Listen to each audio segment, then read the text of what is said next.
There we go. All right, everyone. Well, welcome in. If you're watching live, appreciate it. If you're not, thanks for listening in. We are on episode 12 here of Nudawn, a Final Fantasy 11 podcast.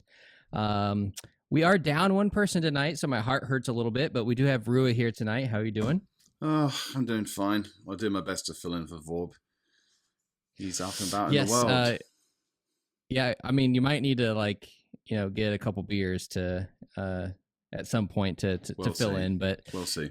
Vob, if you're out there, you're listening later, man, we miss you.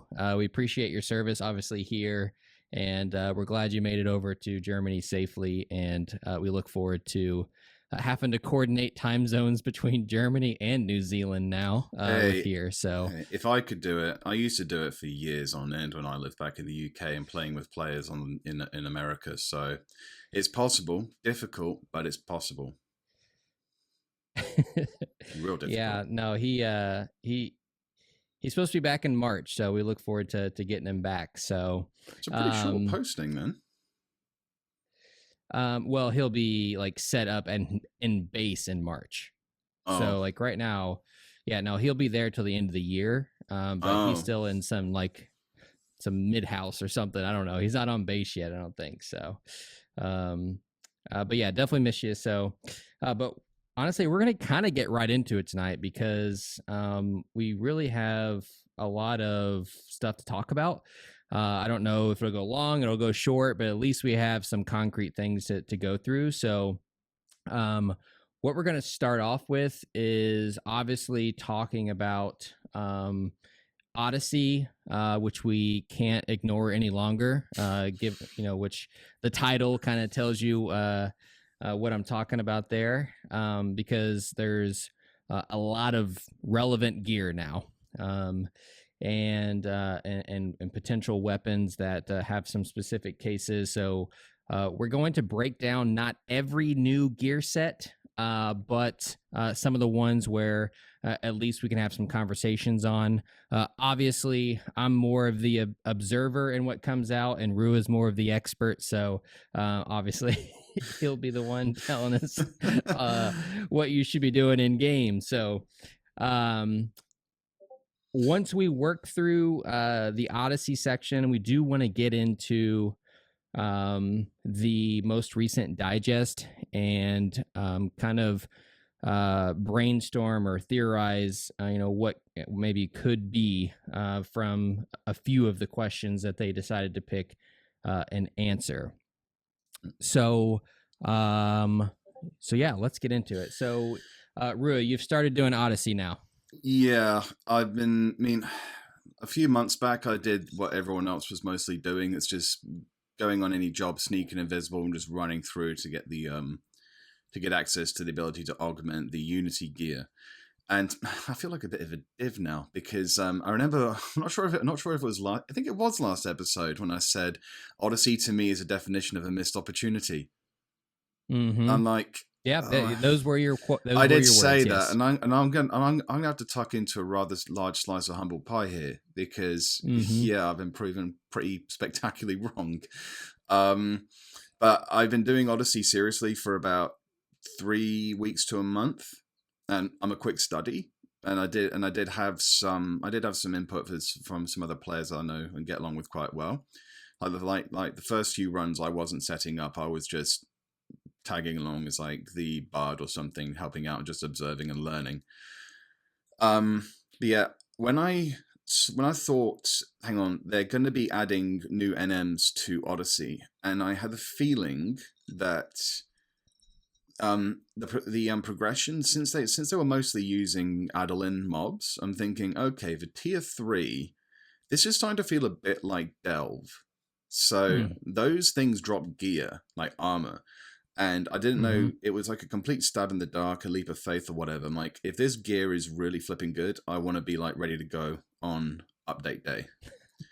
And you literally didn't tell me to do that because I didn't know. I don't want to say. I didn't want to say, hey, sillies, and I've got this feeling. I've got this hunch it might be good. So yeah, dedicate like every day to like a static and just get the clears. And literally the day before the update landed, we got the last clear of the tier 2, the Chipulian Shoal Gull, and then the update lands, and I do like the usual, like I look on BG Wiki latest update items when the DAT files went up. I'm like, oh fuck. I'm glad I did this. Yeah. And like I said before we started, I've got my own little Discord channel for the Odyssey groups, Odyssey farms I do. And like everyone in there was like, wow, okay. So yeah, as soon as the update landed, we're like, okay, segment farm. Now let's go and tackle these in order and see what they're like.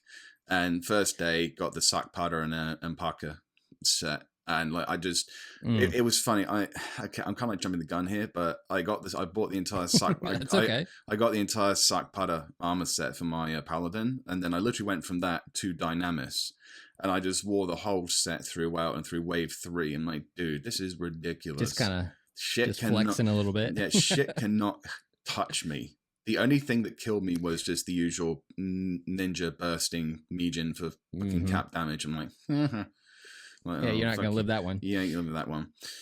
But yeah, well, I've been doing it seriously for about just shy of a month, I'd say. Yeah, I'm definitely. It's on our.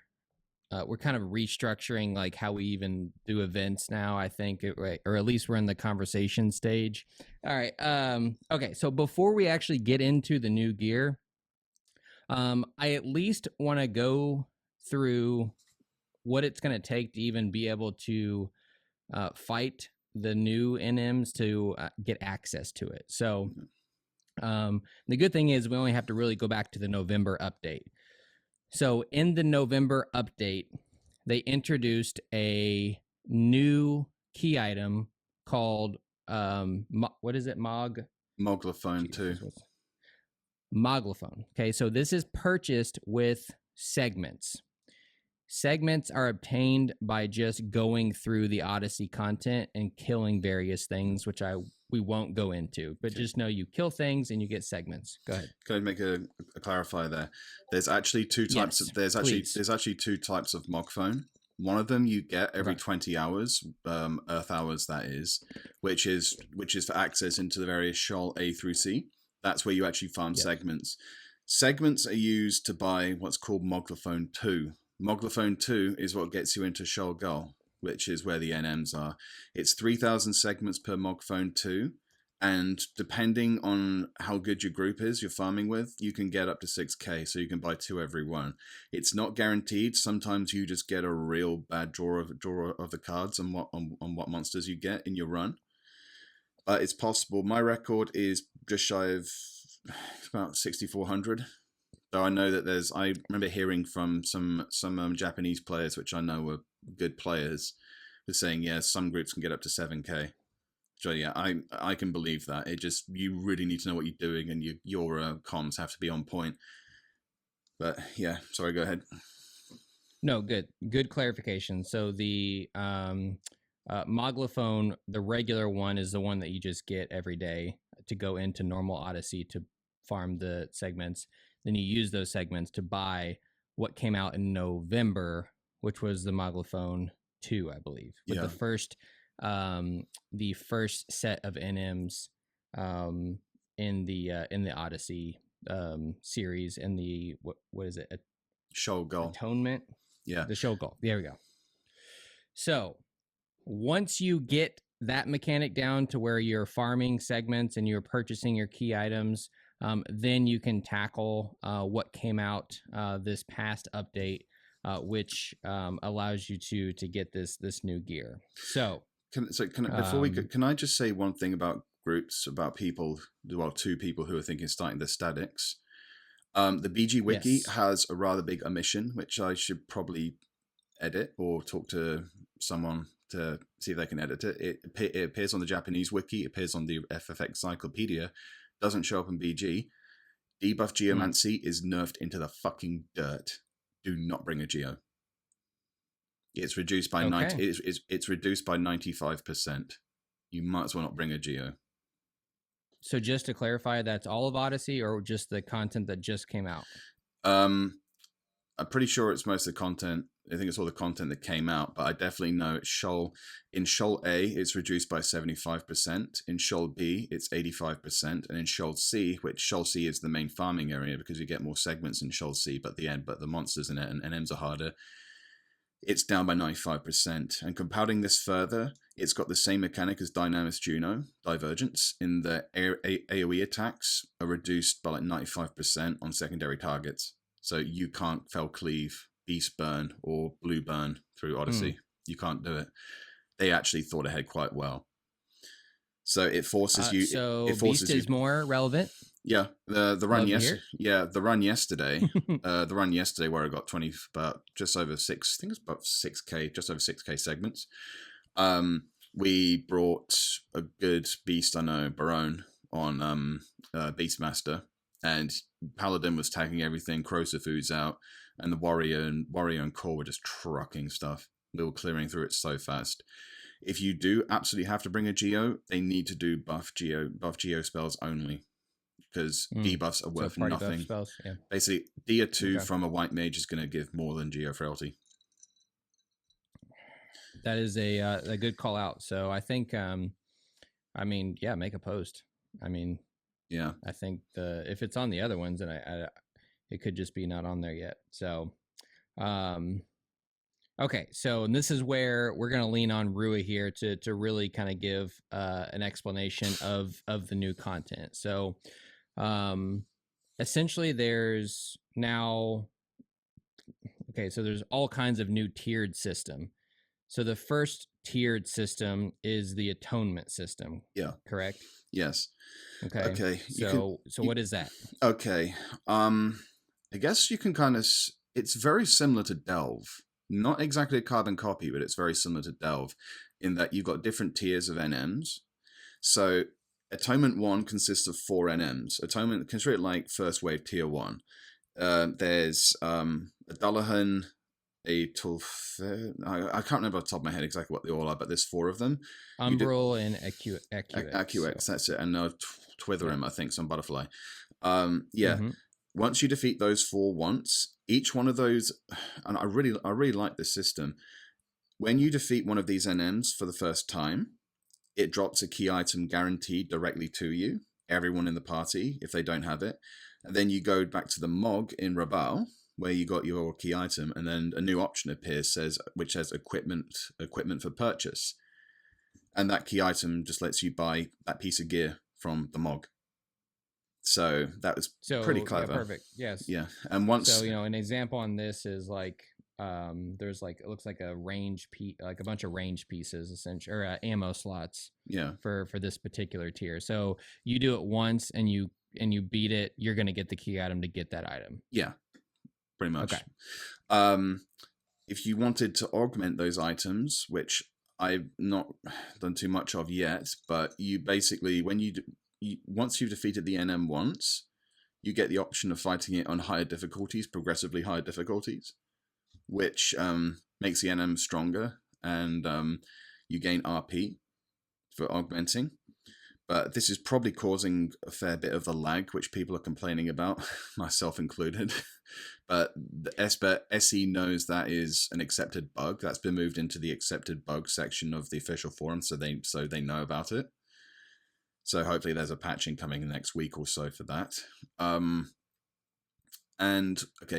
Once you defeated those 4 Atonement 1 NMs, that unlocks another 6 on tier 2. So you're looking at 10 Moglophone 2s. You get 3 free at the start. I should mention that as well. When you first start the content, you get 3 for free. So you really are time gated by Mogphone 1s and your segment farms. That's a time gate. That's kind of why I figured when they announced tier 3 was coming, I'm like, I need to really get on top of this because I want to actually be able to engage with the content when it comes out. So that's the main time gate for a lot of people. Let's say from starting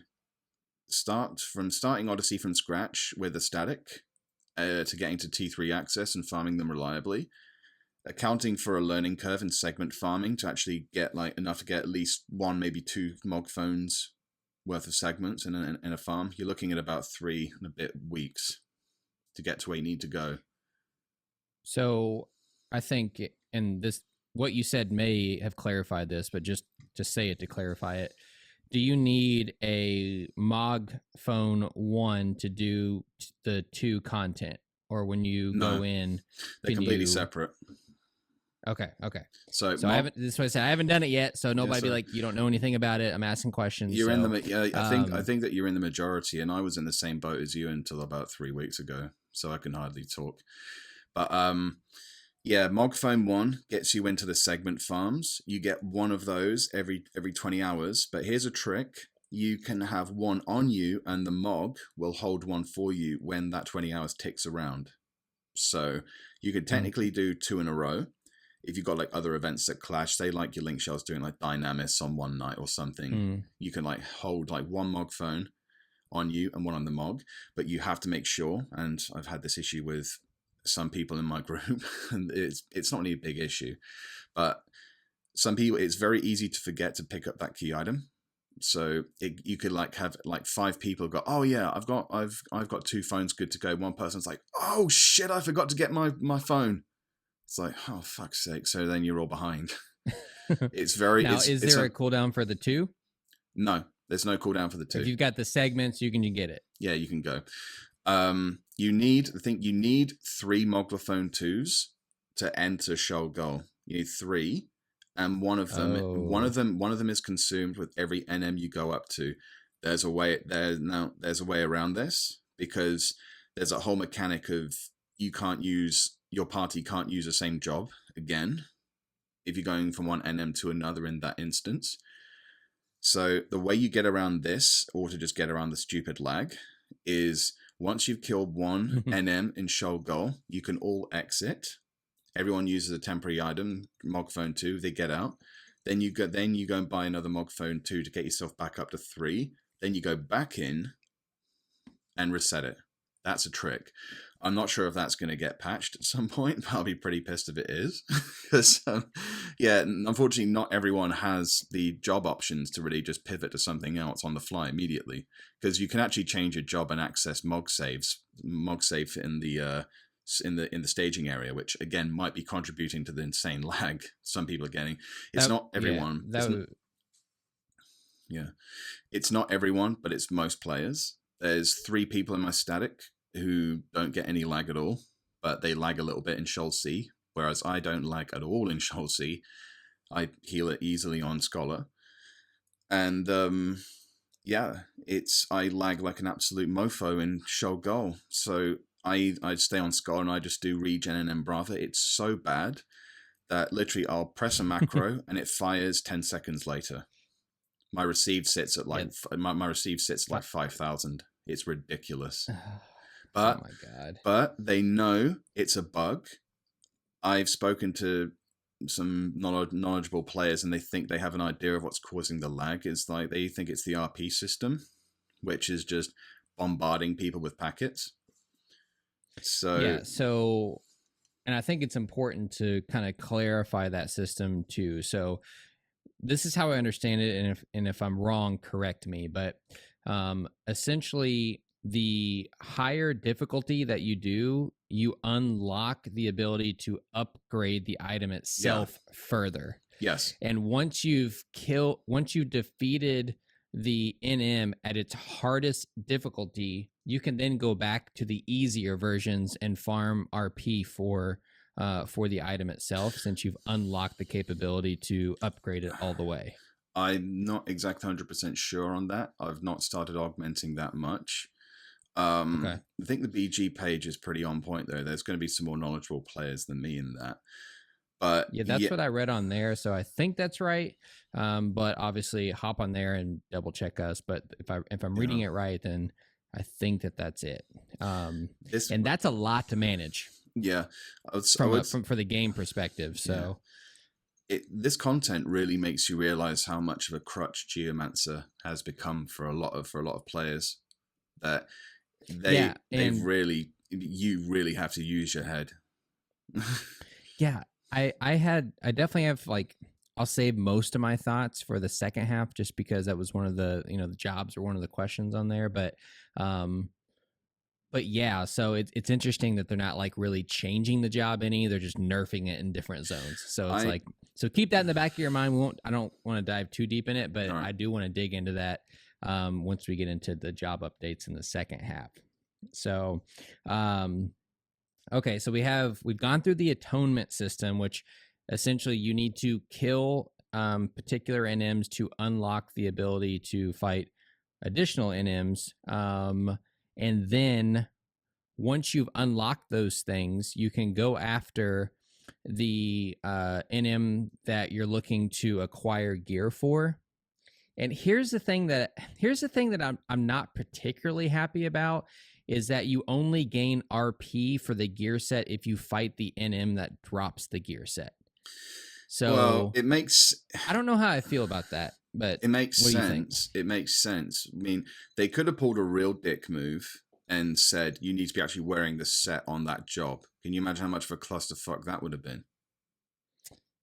That's true, and I didn't even look to see if that was a thing. But I guess you go back to okay. So let's clarify again. It's not like the Dynamis set where you have to be wearing it. You acquire points in real time. Yeah, and then you go back and use to get RP for the item. So I think it's important to clarify as far as I know, that's how it goes. Which they could have made that a lot worse, especially since your sub job in Shoal Goal is disabled. You don't have sub job abilities or traits or spells. They really make you think here.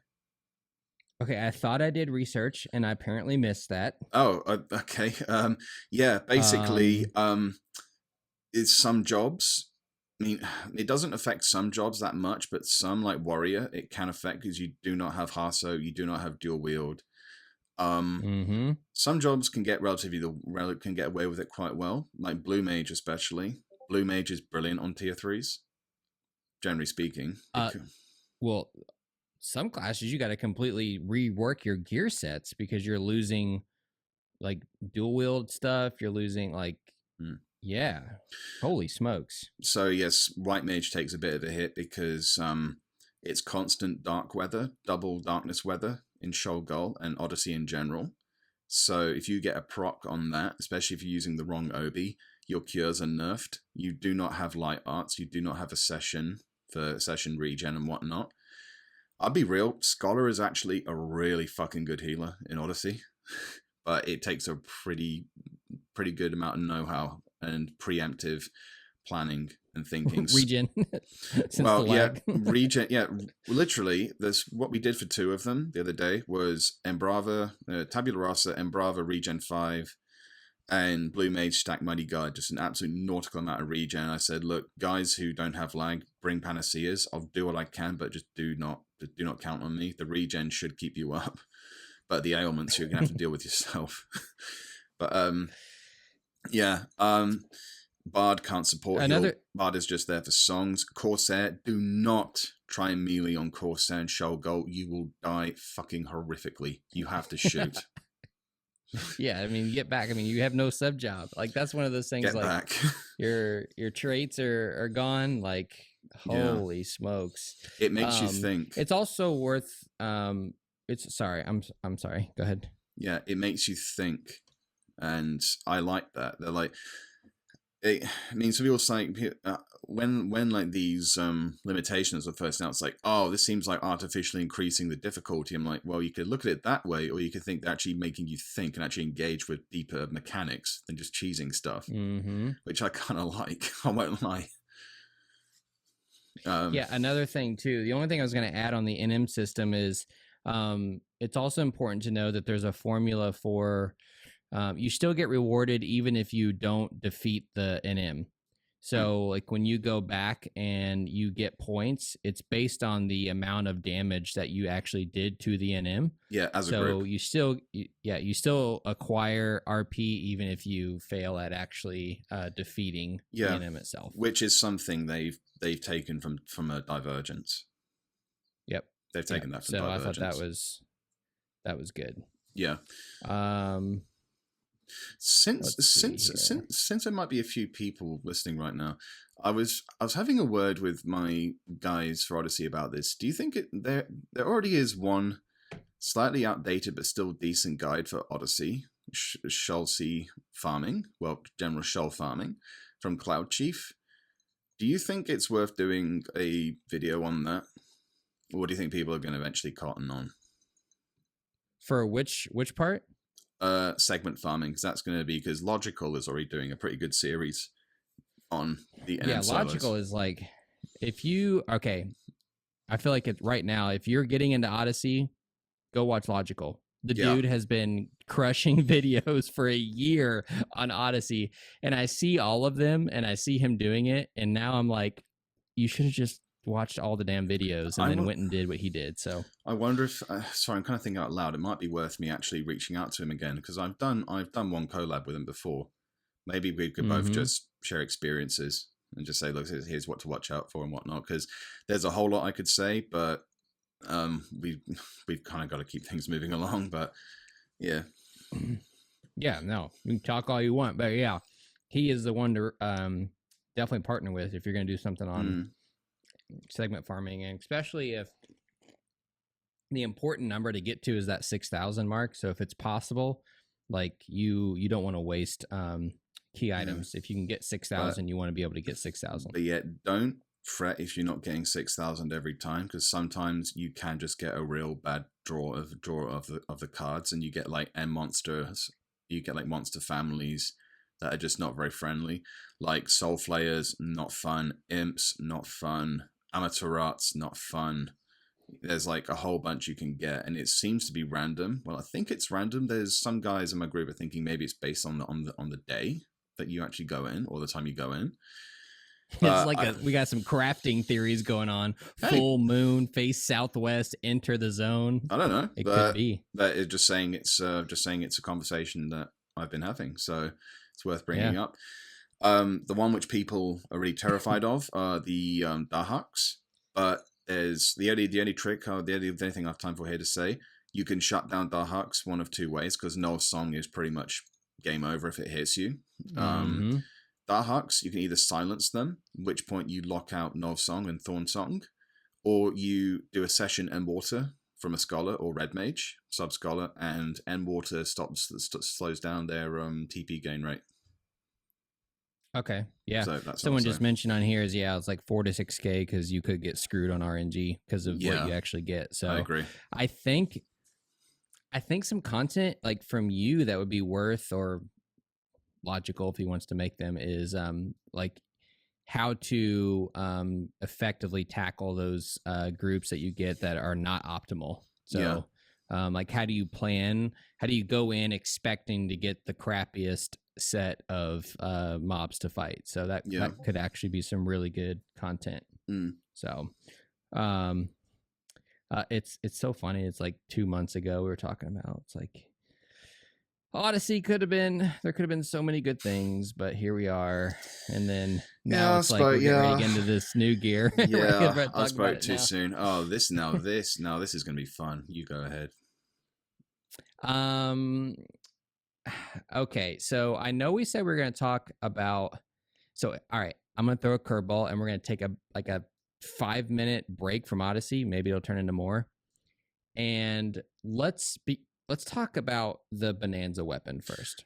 Let's just change gears just for a minute.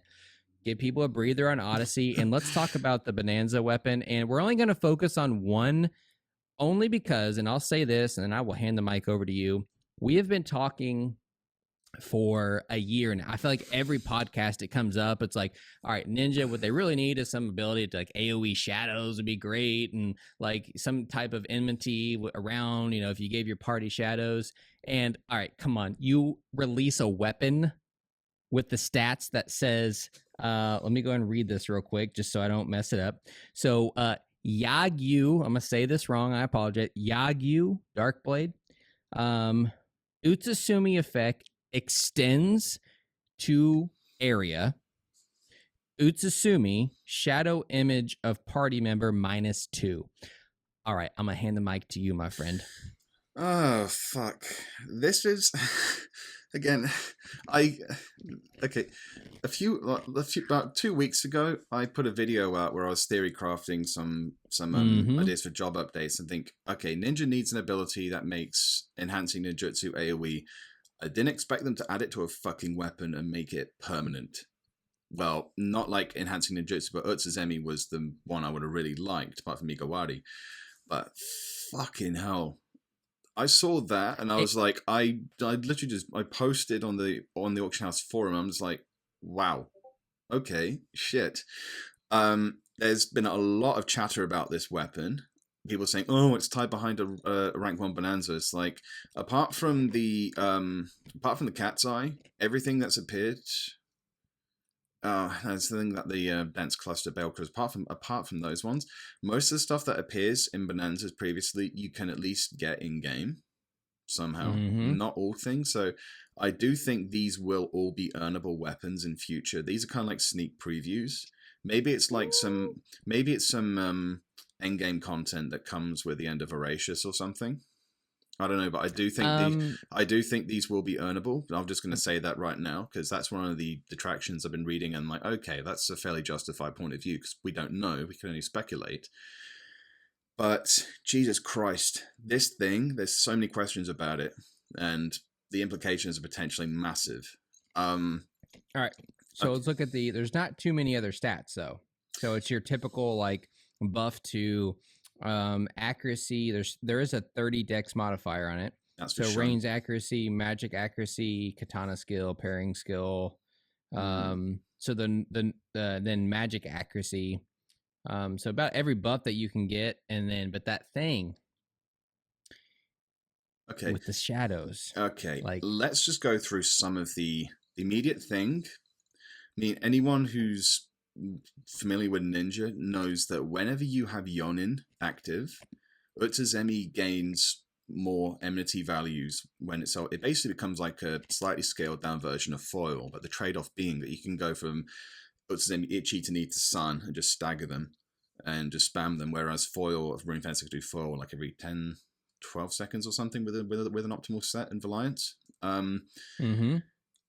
So that was kind of a balance for that. But then you factor into how much enmity the ninja can get, especially if they're using, Yonin and Gekka Ichi is like 60 enmity there.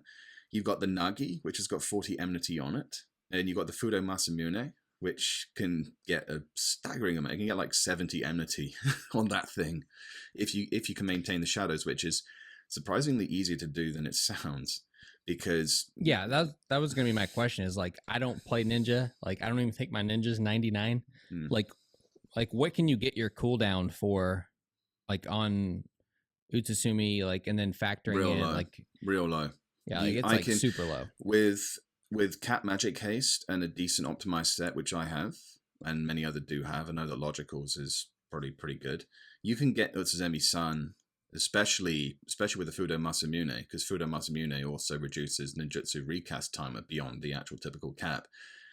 I can go back-to-back Suns every like 6-7 seconds if I'm really pushed like that. So I guess my question would be, as someone who's ignorant, is like, will those effects work in the offhand?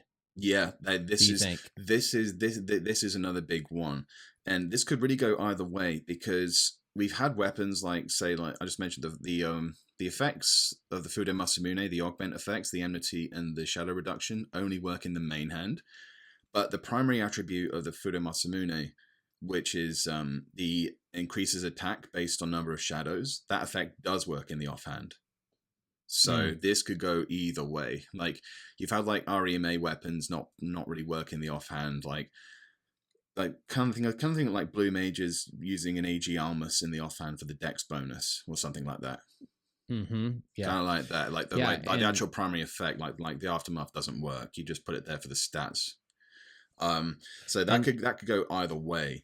But it's just, if this works in the offhand, I mean, in the main hand, it's still impressive because you can still get a beefy amount of enmity in slots to really push that enmity up. But if it works in the offhand, it's even more insanely overpowered. Let's. I don't have the I exact. wouldn't even call it overpowered because I mean we've been saying like, okay, the damn job needs something to bring it up in the category. If you're gonna say it's a tank job, let's create it something that can make it a tank job. I'll just be real. This thing is overpowered. It is. If it works how we're speculating it works, okay, I can draw another comparison with Rune Fencer to just kind of illustrate, even Paladin to a lesser extent, to illustrate how overpowered this fucking weapon is. Utsuzemi by itself is self-target only. That's kind of like any ward ability from a Rune Fencer. Velation, P-Flug, Valiance is AoE, so it hits people. Mm-hmm. These abilities, when they affect party members, and a Paladin's Rampart is exactly the same, the Paladin or the Rune Fencer get additional enmity for each person they affect. So if this is extending Utsuzemi to all your party members, if you've got Yonin, you're not only getting the enmity from that, but for everyone you hit. That's like stacking 6 fucking foils. That's a fucking crazy amount of enmity. But this could also go another way, and they could like make, it doesn't actually generate enmity, but that would be like the one outlier to the entire rule, because we have another comparison in Rune Fencer's Lament, which is typically self-target only, but with the Epolatry, it becomes AoE, and the Rune Fencer gets enmity for everyone it hits. Yeah, as partially the draw of the EPO is that it gives it a crazy enmity tool, which I'm sure might have actually been their thinking. So it's still uncertain. We might not know for a long time, because if someone wins the rank 1, they would need to actually get it and test it. Yeah, that's like okay, so I'm not going to go any more into Ninja because we're going to do it in the second half, but like hang on to like the theorized part, because that's where my biggest questioning lies, is like, is this like more of a test field? But but yes, so we'll close out on this weapon. I just want to take a break from Odyssey because I knew that this was what a lot of people wanted to hear about, and I don't want to alienate anyone who is like new or just came back. So just to give you the like 10-second like lowdown, like this weapon is essentially giving a ninja the ability to create shadows for those around the person, and what we're theorizing is when you generate those shadows for your party members, you also generate the ability to keep what you're fighting you. And this could also enable, sub job changes where sometimes you may need a ninja sub, but if you've got a good enough ninja, then maybe you can tackle things a different way. So just keep that in your mind. I'll just say one final thing very, very, very briefly. The flip side of this, if like the enmity is nerfed for some reason for multiple targets, it doesn't diminish the value of the weapon, because what you just said, the ninja could be like the ultimate DPS safeguard for like other DPS in your group, especially on something like Wave 3 Dynamis. Like if you can just spam Utsuzemi on the actual tank or your other DPS and just save them time and again, that is amazing. You would see a lot more of them. That's a good point. Yeah, okay, that's what I was going to say. Because a lot of the well, that's fine, but a lot of the content right now is like there's a lot of content where it's like absorbs X amount of shadows. So yeah. And the last clarification point, like what so it reduces the amount that you get by 2, and San is how many shadows? San by itself is 5, but the reason that they've added 3. That is because Ninja gets 2 pieces of JSE equipment, which increase the Utsuzemi count by 1. That's the Ambuscade Mantle and the MP Feet +1. So those 2 turn Utsuzemi San into a 7 shadow. Utsuzemi Ni turns into 6, and Utsuzemi Ichi turns into 5. So that would be another question: is like, does that factor in before or after gear? I don't know, but I assume they added that. I assume they added that because they know that every ninja has those 2 pieces in their Utsuzemi set, and they don't want it to be like. But still, that's 5 shadows then for everyone, right? Yeah, it could either be some people like saying maybe they could like just completely make the JSC not count, but then again we have the other analogy with Runefencer's Lament, that the gear that increases Lament's duration also works to the people who get it in the Runefencer's party. So, oh man, this is good. Yeah, like this is the little nugget that we needed to just like. I told people after the last podcast, like, get your ninja leveled and get your job points capped, because it's going to come eventually. Something is going to come. It will. And boom, they drop this weapon to give you a little nugget. So let's go back to Odyssey. Keep that ninja weapon in the back of your mind. And let's get into these new gear sets. And I'm completely a noob on these. So all I'm going to do, talk about the stats, and then Bru's going to tell us the implications. There we go. Yeah. I got words. Words are hard. So I'm going to throw him a curveball, because beforehand, I know what he wanted to talk about. That's your second. I'm going to make him. That's your second today. I'm going to make him wait a little longer. Just two. I'm going to make him wait a little longer. So let's talk about first the okay, it's the Gleddy. Did I say it right? Gleddy? Yeah, the Gleddy set. Okay, so Gleddy set. So this is the new Thief, Beast, Dragoon, Blue, and Dancer set that was released for the new NMs. So what are you thinking? Any of these pieces worth it? Yeah, quite a few. I've got the page up right now. I've not actually purchased this set, but I do have access to buying it. The fact that there's the interesting jobs that are on it. Beast is on it. The main job which stood out for me from that is Beast and Dancer, because most of these jobs, apart from all the jobs on here, apart from Dragoon, are also on Malignance, which was a really interesting decision from them, I thought. I like the fact that it's basically it's not got as much magic evasion as Malignance, and it's just physical damage taken instead of damage taken, so it's not as good for mitigating magic damage, but it's got a lot more attack than Malignance. Mm-hmm. It's still got physical damage limit. The crit rate's great for most of the jobs that are on it. The two pieces which really stand out for me, as a Beastmaster, it's the legs and the feet. Because the legs and the feet, Beastmaster has needed a piece that reduces ready ability delay that's eye level for fucking ages. I won't lie. Yeah, all right. Let's go back and do the freaking Mog content that came out in 2010 or whatever for the legs. Yeah. For that one ability. Yeah, so you finally got a piece that's also got pet stats on it. It's accuracy, magic accuracy, so that's nice.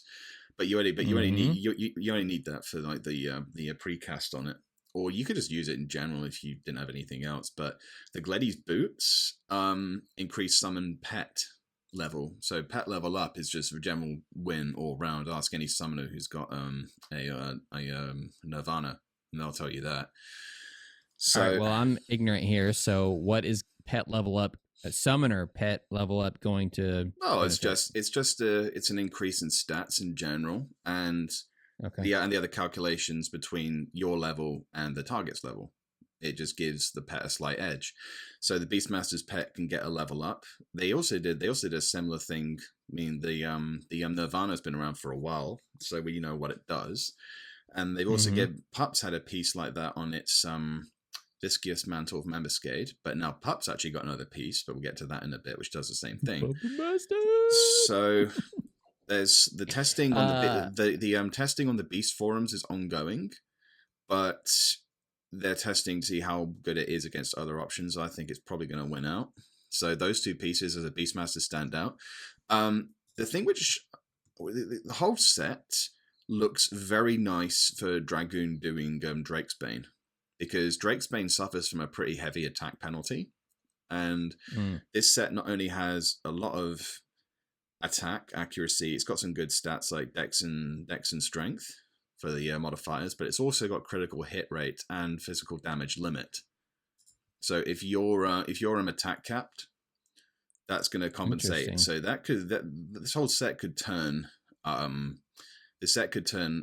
mythic Dragoon Drake's Bane into something pretty nasty. I do know one dragoon. Actually, I know two dragoons who have got the Rayon Hige. That's the mythic.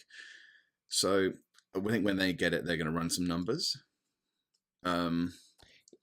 Yeah, they. So another thing too, which essentially I'm let me look right here on the. I know my brain is just stuck on Beastmaster right now. So I think it just retired. Let's see. Yeah, I think it retired the entire Ambuscade set for pet magic accuracy. Oh, absolutely. Yeah, that whole set is just dead. Which, like, it always just made me so mad. Like, okay, so for anyone new, Ambuscade in the game is like kind of like high tier content for returning people and also existing like veteran people. But for Beastmaster, there was really only one set of gear that you would need to get, and it was Ambuscade, which can be tackled, as soon as you really come back to the game, if you've got the right kind of setup. So there's finally a set out there now that can kind of just replace that and give you a level up in terms of your magic accuracy. So, and that is for any like debuffing moves that your pet might have. And there's quite a few. Yeah, so there's a lot that are actually magic accuracy based and not 100% land. So yeah, and it's a hefty amount, 250 for the whole set. That's a lot. Yeah, that's what I was saying. Like before we started, I was like, bro, 250. If you got all 5 of these, and that's with like, so I don't think you gain any more from augments, but still, that's just like base level gear. So all you need to do is like kill the NM, and you can go buy this gear. Like it's a great set.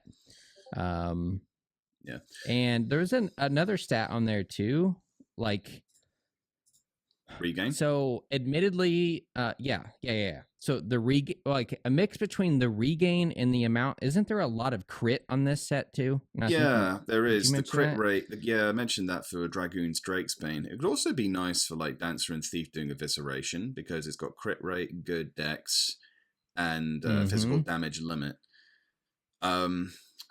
So that's really nice. I'm not sure why. I'm not sure what Blue Mage would really get out of it though. Maybe it could be a real nice CDC set for. Yeah, it's actually a nice CDC set for Blue Mage. Now that I think about it some more, but like I said, I don't actually have this. This is where I miss Bob. This is where I miss Bob. He's the Blue Mage of all of us. Yeah, he would know the answer. But when I know some more from experience, I'll let people know. But at the moment, I don't actually own this set. I've already got enough money to buy 2 of them, which I have. Well, listen. Regain, and then there was also something. Oh no, that was on. That might have been on the weapon that we're gonna go over here in a minute. But yeah, the stacking the regain is interesting to me, because we all know the implications that had when Abyssia came out. But with the Atmas that you could get. But so it's interesting that you just throw it on a piece of gear and then give no context around it. So I think that's something to look out for. And then clearly I'm not the dancer you are, but this looks like a pretty big upgrade on some pieces for that as well. So I'd say mostly Evisceration. Evisceration maybe when you need a lot of like white damage over time, because Malignance is good and all, but it's really attack staffed. And on a job like Dancer, you notice that. So yeah, and the rank 30 for all of it is a large amount of attack, and the gear itself has attack, just like you said. So yeah, can't wait for the people who do all the testing to do the testing. So yeah. Okay, so let's talk about the Sakpada. Okay. Sakpada set. All right. Is that what it? I'm not sure if you're interested in that one, but we'll do that one next. Go ahead. Yeah, we're interested in this one quite a bit. Basically, on Azura especially, yesterday you might have seen a lot of people shouting for someone with the key item to take them up and get this piece, to get this set. There's a very good reason for that. This set is basically, for the longest time, if anyone watching has done Divergence regularly, people put the Windurst Volty set on a pedestal of like, oh my god, Warrior, Paladin, and Dark Knight have got this amazing set with like, it's basically like Malignance. It's amazing. And I'm like, I never thought I would ever send a Volt Horbert set to a mule. I never. I have a screenshot. I'll post later on. I was thinking of putting it on my channel. Like, I never thought I'd do this. This set comes along and just fucking annihilated it. A set which, like, it's like, dude, it's not all even the people who spent days and weeks and months trying to get the Volt set. It's not even close. The only thing that the Volt set has over it is the regen. But so when you're like, in slash heal, when you're Tebow in it and you're trying to get some HP back, I just look at this. As soon as I saw that in the DAT files, I went onto the auction house forum and I just pulled out the old Star Wars meme. I felt a great disturbance in the Force. It's just like, dude, this is fucking crazy. Okay, well, the reason is this set. Okay, heavy DD. Should I just? I was gonna say, should I just read some stats? And yeah, then, go for it. I feel like as excited as we are, or really you, because you're gonna be able to speak to it more. But me, just look at on this one, the augmented stats are just stupid on some of these, like the head especially. Okay, so yeah, all right. So let's just look at the headpiece. Okay, I'm not gonna read you the augments first. I'm gonna read you that last. But on minus the attribute stats, you've got accuracy on it. You've got attack on it. You've got evasion, magic defense bonus, haste. You've got double attack on the base item of 5%. Fast cast. Hello, 2 months ago, where you need to keep your shadows up, warriors, and you don't really have much gear with fast cast on it. Damage taken, physical damage limit, and then let's talk about those augments. 15% double attack on a rank 30, and then an additional 30 attack. That's accuracy actually, and magic accuracy. That's double attack damage. Double attack damage. Yeah. Because with a warrior, dude, wait, is warrior on this? For sounds yes, stupid. It is. You can almost get 100% double attack on warrior. I mean, there's several sets you can find on the auction house forum where getting a warrior to 100% double attack isn't really that difficult. It does require some high end pieces, some AF3, but it's doable, easily doable. So this is going to make for some creative sets. But the main draw of this set is the mitigation, because all three of those jobs, Paladin, Warrior, and Dark Knight, they all struggled for sets which have really high magic evasion and damage taken reduction, because those two stats in endgame together, those two stats are big.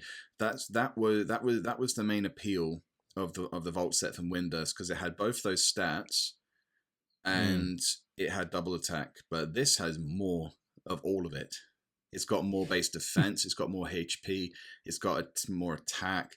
It's just ridiculous. They slaughtered a beloved set, and honestly, people aren't that mad. I know a guy. Okay, this is 100% true. Honest. I know a guy in my Dynamis group who got the entire Volt set from Windurst in 2 weeks. Dude, that's ridiculous, and that happened like a month and a bit ago.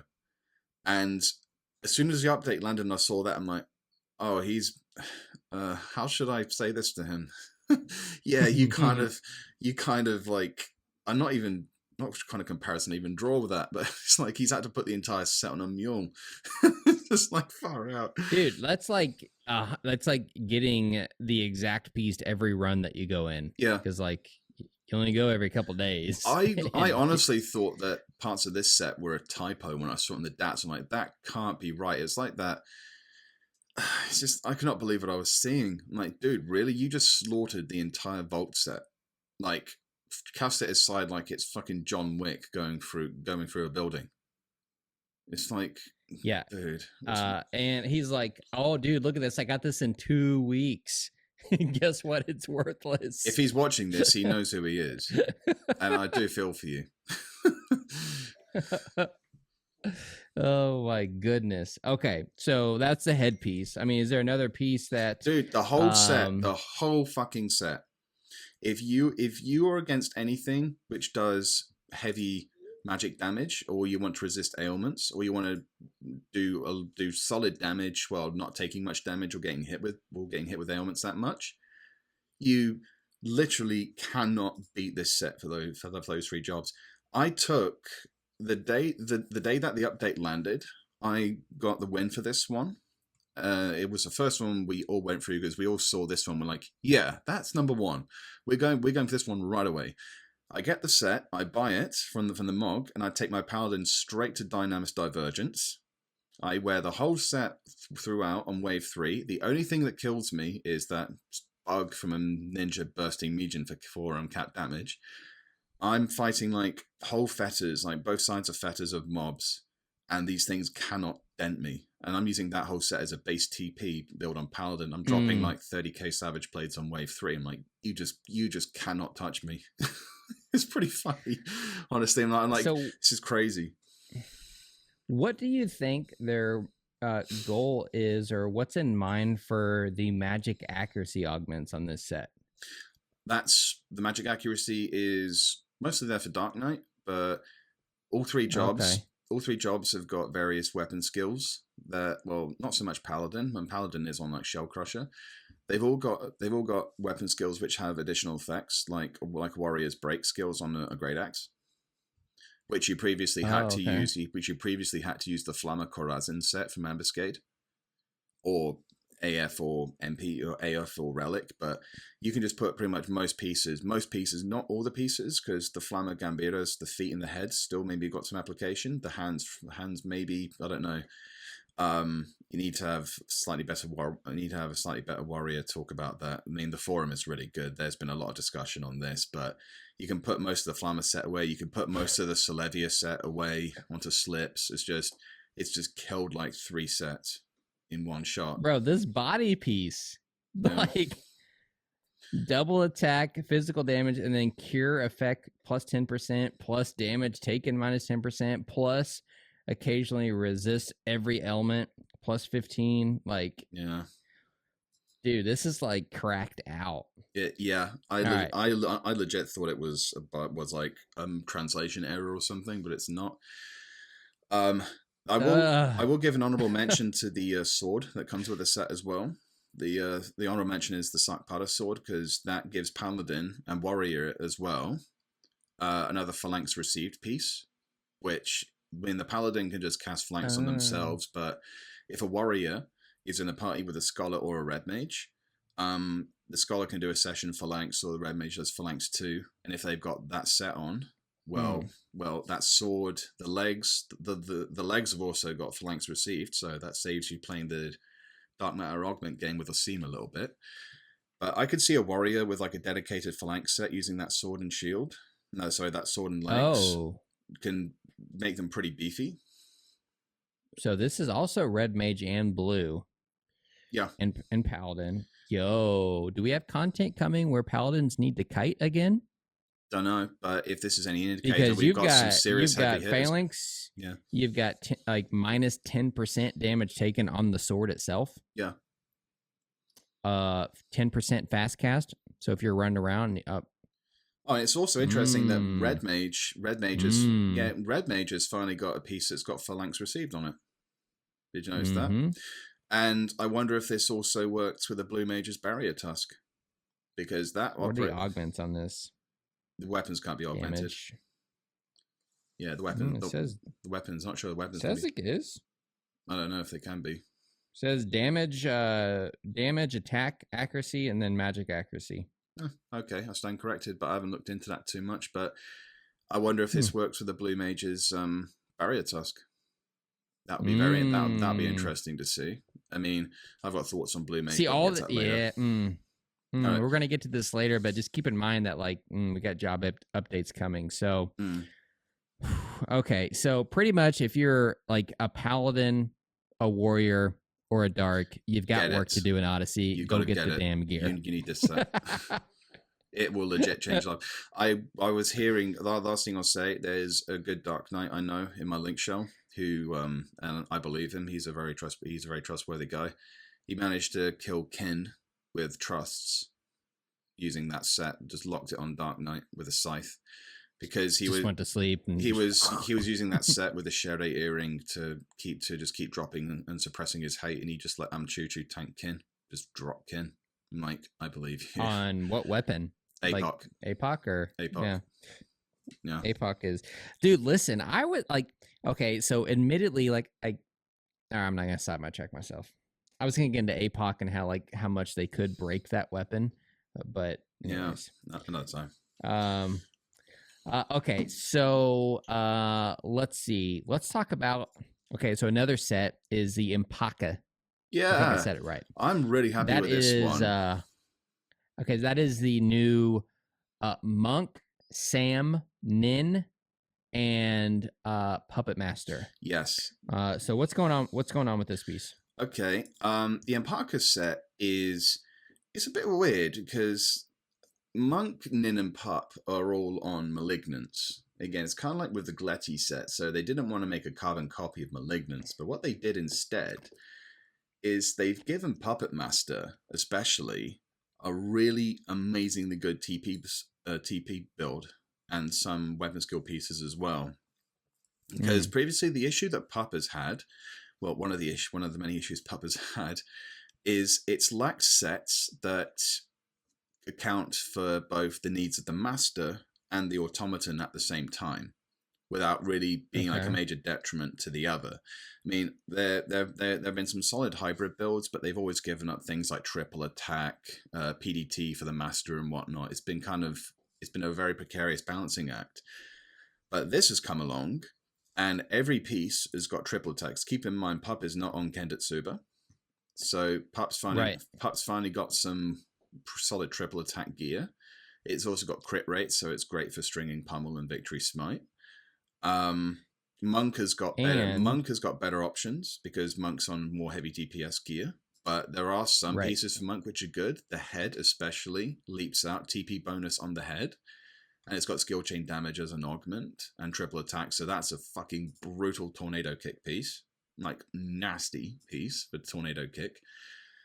And yeah, the critical hit's nice, but the two pieces which stand out for me as a Pup, because I got it primarily for Pup, there's actually there's three pieces that stand out on Pup for me. All right, yeah, you tell me yours because I've got some interesting theories too. So go ahead. The gloves.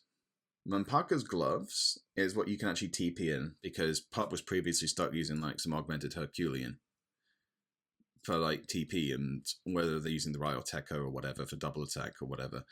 But you look, it's solid TP stats, triple attacks there, critical hit rates there, but you look at that automaton weapon skill damage 10%.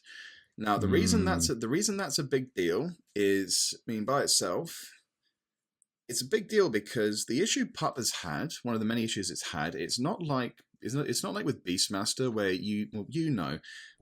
whenever you use a ready move, you've got like a 2-second window for like to swap into the set for that move. Pup doesn't have that, and Automaton's weapon skill fires immediately, so you can't change into the set in time. It's almost impossible.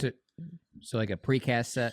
Yeah, you can't do it for the actual weapon skill. Okay. Yeah, you can't do that on Pup. How most Pups, especially during Overdrive, would lock the Karagos Capello and the Dispersal Mantle for like over 1,000 TP bonus and just let fly. But that would kind of like restrict those two slots to not do much for the master. But this is a piece you'll be TPing in or weapon skilling in, depending on what weapon skill you're using. So the fact that it like the automaton has the weapon skill damage there, and the same thing goes for the feet, because the feet have got automaton level +1. Again, what happened with the Agletti set for a Beastmaster's pet is the same thing here. But this is actually 2 levels the Pup's automaton can get, because its Ambuscade Mantle has already got level +1 on it.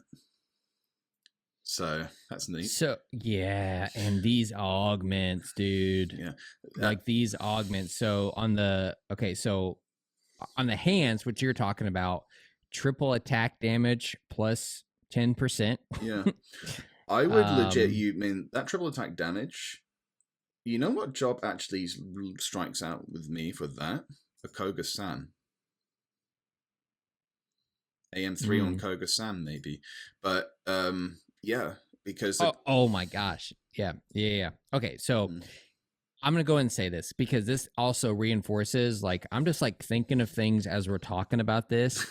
Go build a mythic now, because I'm telling you right now the price is gonna go up, because for all of the stats seem to try to make the AM for the mythics more relevant.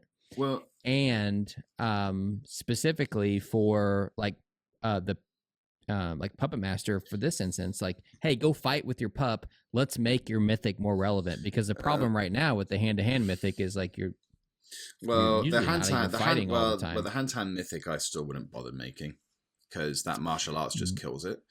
The weapon this really stands out for me on purpose with the SU5 Jikotl, which already has automaton special attack damage, and especially if you're using the flame holder attachment.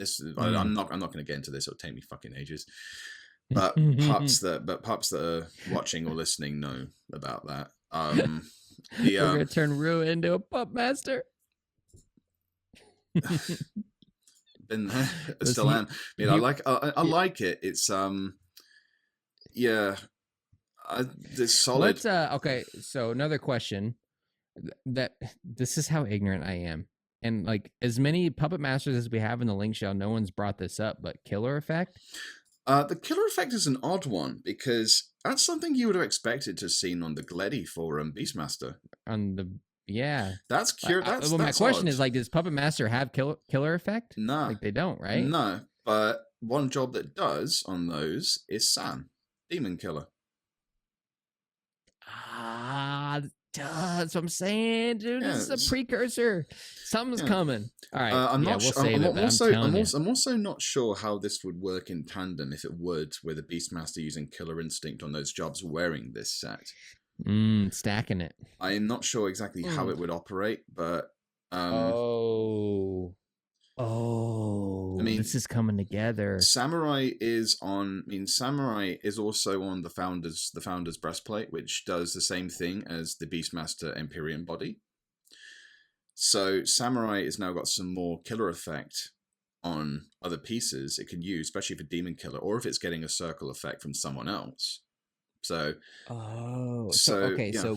keep this in mind, because part of the digest response hints at what we like. I feel like we're talking about right now. Okay. Okay. So the hands. Is there another ridiculous piece in that one?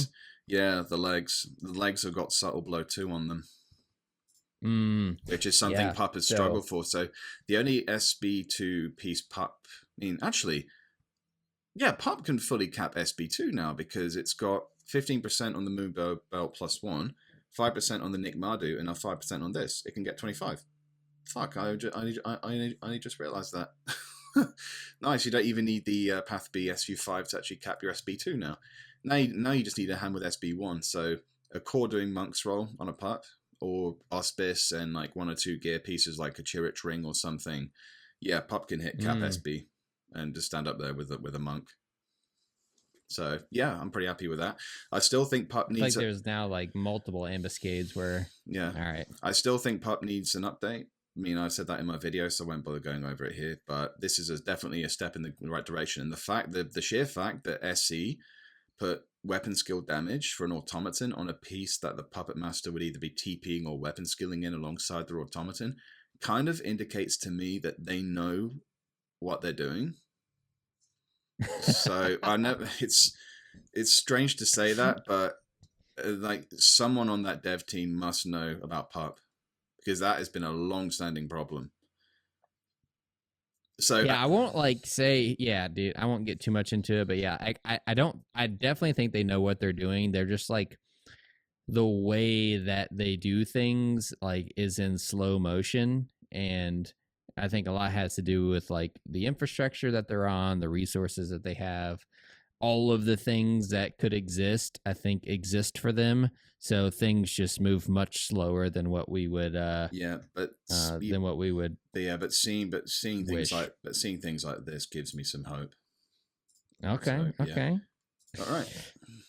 All right. Well, okay. So we got one more set here that we're gonna go over. There's another one I already see in chat. If you're not listening live, it don't matter too much. But there's two. We're not gonna go over all of them.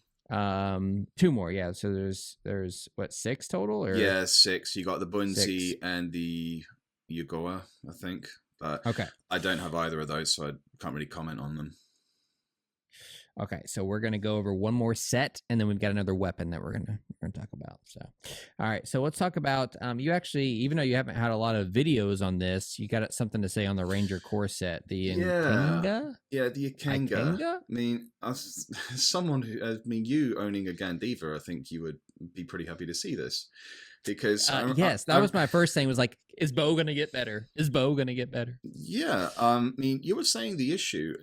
I distinctly remember you saying that the issue magic attack bonus. Well, one of the issues you were having with the Gandiva is that you just pull hate too quick and you get yourself killed. The white damage is stupid, so you can pull so much damage in the beginning.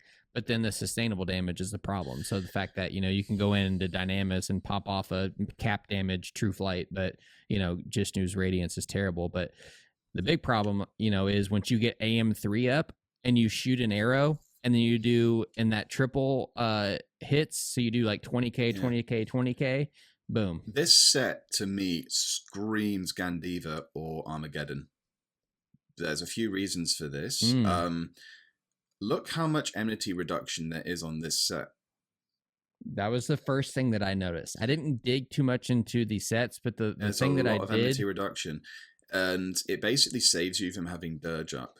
And if say circumstances aren't optimal and you can't use decoy shots, saying like something like Dynamis, where like shit is just moving around everywhere and you're just basically just sniping and picking things off. So that would help keep you alive a lot easier. The store TP is great for working on an X shot build. The lack of double, triple shot does hurt a bit, but the physical damage limit. If you thought you were doing some beefy fucking crits on your Gandiva before, if you're at PDIF cap and you could get the Gandiva is easier to exploit with True Shot because the True Shot distance for a Gandiva or a bow is very easy to actually manage because it's 20 yards or something. Yeah, it's long. It's a long range, which 20 yards puts you out of range of most dangerous attacks, which is I think one of bow's main appeals. But also within range of drawing. Yeah, I think so. Yeah, that enmity reduction is going to help.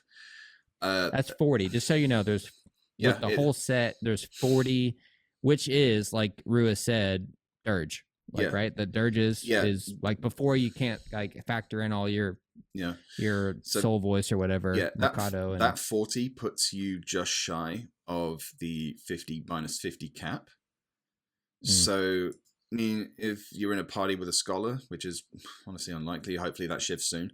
Scholar can just do Animus Manure on you. There you go. You're at 50. You're at the enmity reduction cap, which is really good because it's also a problem for death penalty Corsairs whenever they're trying to shoot from a distance because range DPS can be bottlenecked quite badly because if you pull hate from doing so much white damage, especially with double or triple shot.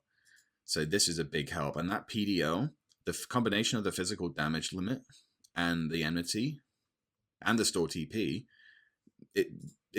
It's actually a solid set, and for some marksmanship and archery weapon skills, doesn't seem that bad. I mean, granted, you need to be at PDIF cap, which for a ranger is not hard. Corsair might have a few more problems, but the sheer amount. I mean, on the whole set, you get ranged attack out. What is that? 120? Yeah, 120 range attack. And have you seen TP bonus? Did you see the augment on the feet?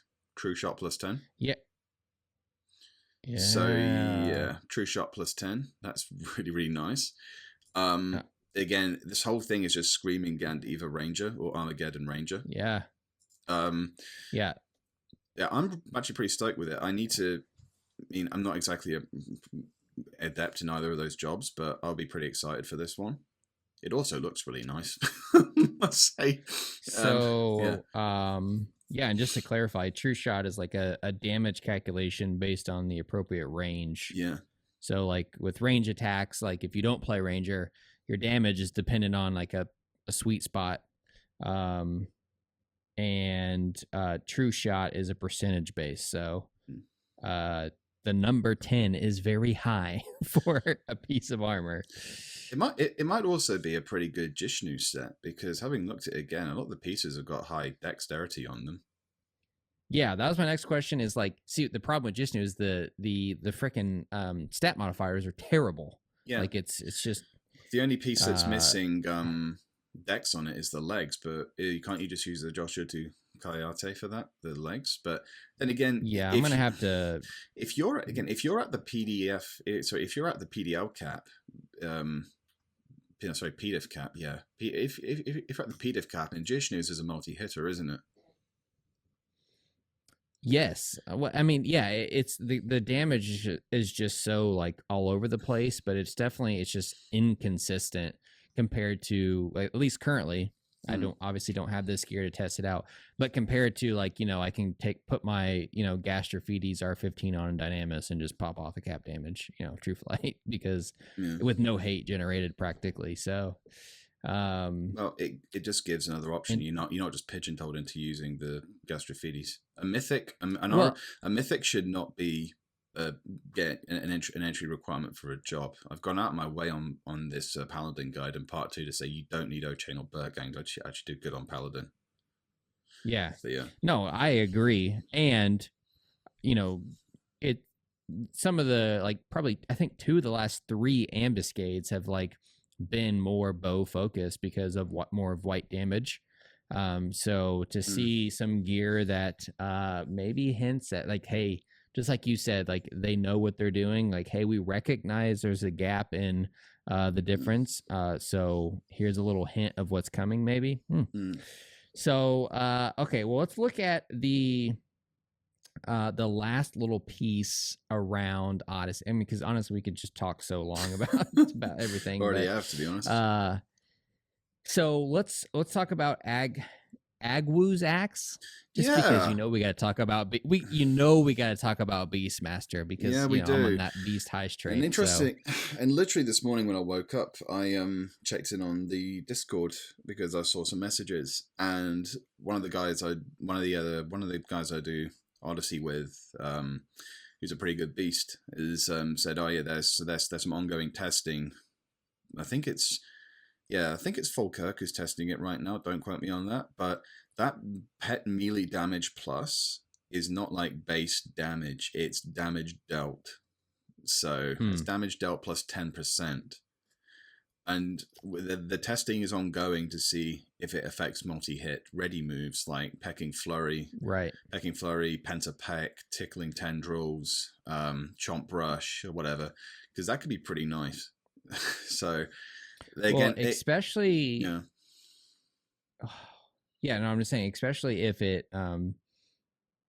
not just like, your regular auto attack. So if it's on the actual ready move is like the big part. Yeah, it's definitely on auto attacks. It's definitely on ready moves. The testing at the moment is does it work on every hit of a ready move, especially those which transfer FTP like Pentapeck.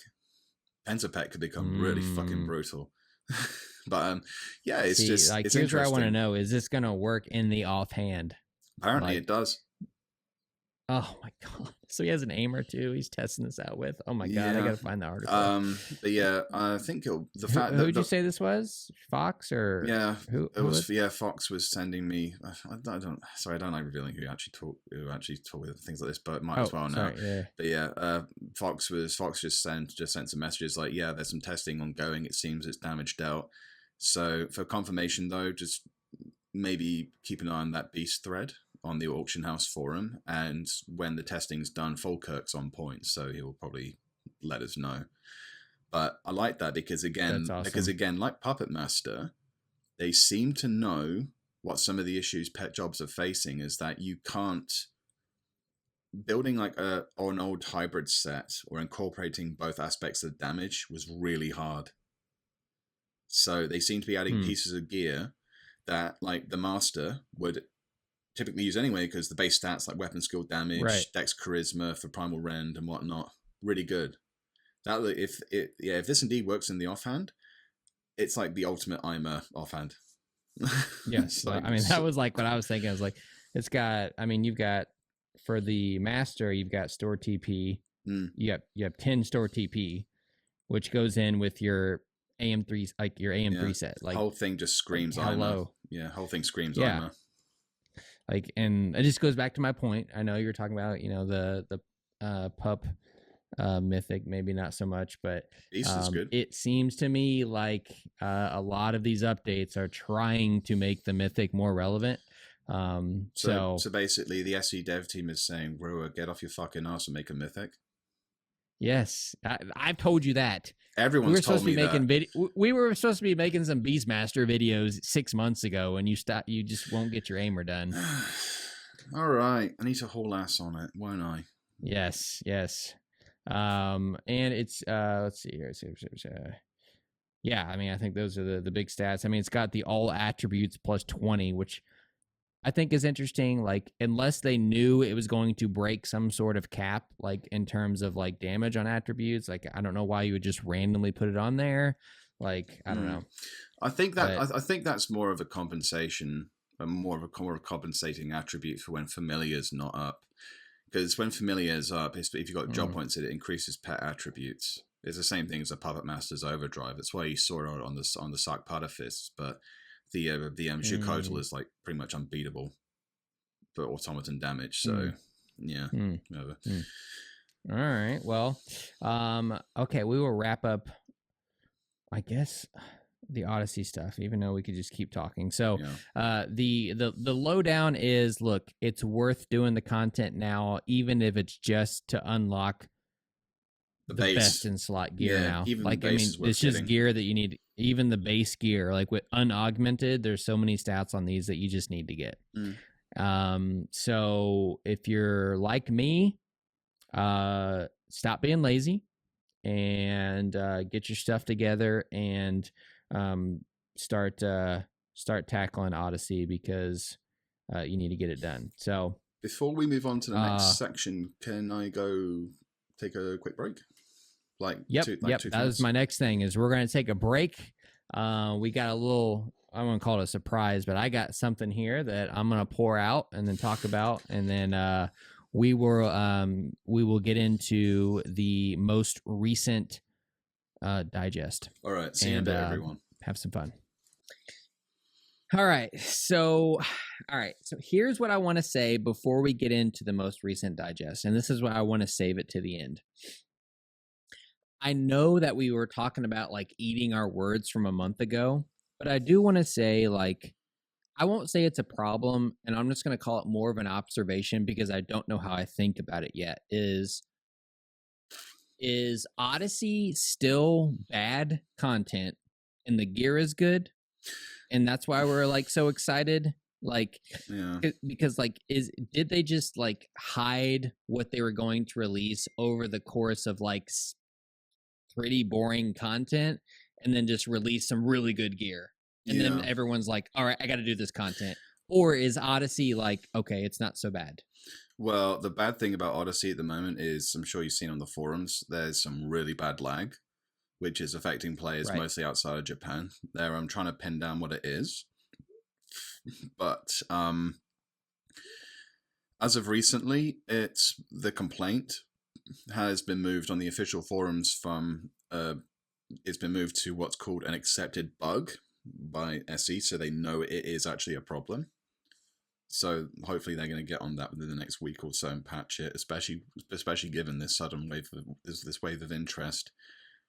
I do think that future endgame content is going to be pretty difficult. I still think we're going to see like an eye-level version of Limbus. It gets you, doesn't it? It does. It's earthy, and then it's like, bam, it's like different taste. Anyways, so I think that Odyssey is them playing around with various mechanics, and I think we're going to see, probably by the end of Voracious Resurgence, we're going to see, I mean, my theory I have is, if you look in the concept art for Adeline, Seekers of Adeline, there was meant to be like a whole like almost like a version of C from COP called Tartarus. Ooh, I'm about to make notes here because there's like concept art around for it. There's like different mob types, and yeah, it's it never quite showed up, so they just copped out and went with like Rakazna for vagary and whatnot. Because Tartarus is where the Zhol Tartarus plate mail. Yeah, Tartarus is where the Zhol triumvirate come from. The basically what we call the vagary bosses, and Hades himself will come from Tartarus. Because the area that we see in vagary isn't actually Tartarus; that's just an iteration of Rakazna. Yeah, I'm like looking it up here. Well, interesting. So yeah, you got like the concept art for Tartarus. So I think that's gonna be the end game zone for so many things they could do. So okay, well, we won't dig too much, but my humble thought is like, I still think that they just introduced really good gear into like subpar content, but anyways, let's go out and tackle the gear. Maybe as it progresses, we will have our mind changed. But let's get into the most recent digest, which they only answered a few questions, but like, man, got my gears turning, and especially what we've talked about tonight. I think I'm going to bring up some stuff that will have some good dialogue. So the first thing, so let's just dive right in. So job adjustments was the first question, right? Yeah. So the question was like, when can we expect like more monthly job updates? And the response was, well, we're going to do them all at the same time. And we're not going to do them monthly anymore. So without getting into the next question, so if you were not to hear the next question, if you were only to hear we're going to do every job adjustment at the same time, what would you think? And the first thing that I'll say, and we can go through as many jobs as you want, but my gears are turning, is I think what we want from Ninja is coming. I think the Kupo weapon is a test for them completely changing the job. Yeah. And that's why, like, because listen, you wouldn't release a freaking weapon with a completely different mechanic that doesn't exist within the game if you didn't have other plans for it. You know what I mean? Yeah, that is. I know you said like, yeah. Go ahead. There is only one weapon which has done that before, and that's the Rinfencer's Epiolatry. A weapon with the AoE stuff. Yeah, a weapon that takes what was previously a single target only ability and turns it AoE. There's only one other thing that does that, and that's the Rinfencer's Epiolatry. But you can get that though. That's my point. Like, yeah, Yagrush weapon, you can't just go out and get it. Yeah, Yagrush as well, but Yagrush just takes an existing job trait and makes it 100% Divine Veil. So it's technically not the same thing. Similar, but not the same thing. Yeah. So, and I think like that mindset like applies to everything that we're seeing in the gear that we're looking at, because what they also said, and it actually ties into the next question, but I think it could have tied into this one more specifically, is that they want you to start thinking differently about every single job. Odyssey is actually an interesting lead up to that. Yeah, I see that. I mean, the thing, you said good gear for subpart content. What I really like about Odyssey, and this is the only time I go back to Odyssey, is that it forces players to get off crutches and take the training wheels off. And what I mean by that, Geomancy is nerfed heavily, because let's face it, Geomancy's been a crutch ever since they added Geomancy Plus, and especially the Idris. You always saw a Geo in every fucking setup. It was like everywhere. So this forces you to use your head. Dynamis Divergence was the first indicator that they were doing this, because Geomancy's nerfed pretty heavily. I mean, Generous, a Beastmaster using Generous Arthur or the Tolfair and Dancers on Wave 3 Dynamis are just so good. It's unreal. And now Odyssey has had a similar mechanic, but they've actually amped it up. So they're really saying, look, you can't be using Geo on every bit of content. Non-existing. Just don't even bother with your debuffs because that shit ain't gonna work. I've spoken to a few people who have said that they think that SE kind of went too far with the Idris, and I kind of agree. So that's why you've seen. I mean, dude, under bolster, it's stupid. 80%. Like, come on. It just like, mind blowing. Yeah. It's just broke. It is. It's just broke. Yeah, so I think they realized they made a bit of a mess up with the Idris, and they rather than actually nerf the job, they're just going to make content scale the effect down. Yeah. I mean, that was where I was leaning towards, and look, we can go through as many jobs as you want right now because my brain is turning on all this in terms of where they're going with this gear, but do you like that approach though? Yeah. Do you like the approach of let's change the content to the job versus updating the job to the content that we're creating? Yeah, because if you adjust the content to the job, you kind of circumvent a little bit of the risk of power creep. A job steadily gets stronger. I mean, Blue Mages are a really good example of this. Like Blue Mage had the tools to participate real safely and comfortably in content that no other DPS could. There was a time, I'm not sure if you remember, there was a time when 2 Blue Mages and a Geo was the frontline meta. It's I probably wasn't around then because I have no idea what you're talking about. So go ahead and educate us. Basically, a few years back, I forget exactly how long ago it was. Monster evasion and target evasion was so stupidly high. The only job that could get the accuracy through job traits, a melee job that could get the accuracy, and the native defenses like Saline Coat, Magic Barrier, to actually stand against targets, endgame targets, and not get flattened or just have mountains of magicals to actually hit something was Blue Mage. It was the only job that could do it. Well, do it comfortably, I should say. And then they nerfed target, and then they nerfed monster evasion, and then they also nerfed Geo Indie Focus and Geo Langor because they made the mistake of having the calculation for those two was a lot higher than it should have been. So Magic Burst setups for Racing Jima and that lot should have not actually been possible like that because they actually got it wrong, and that's when they added frazzle spells to Red Mage. Yeah, I would really like to see them evolve.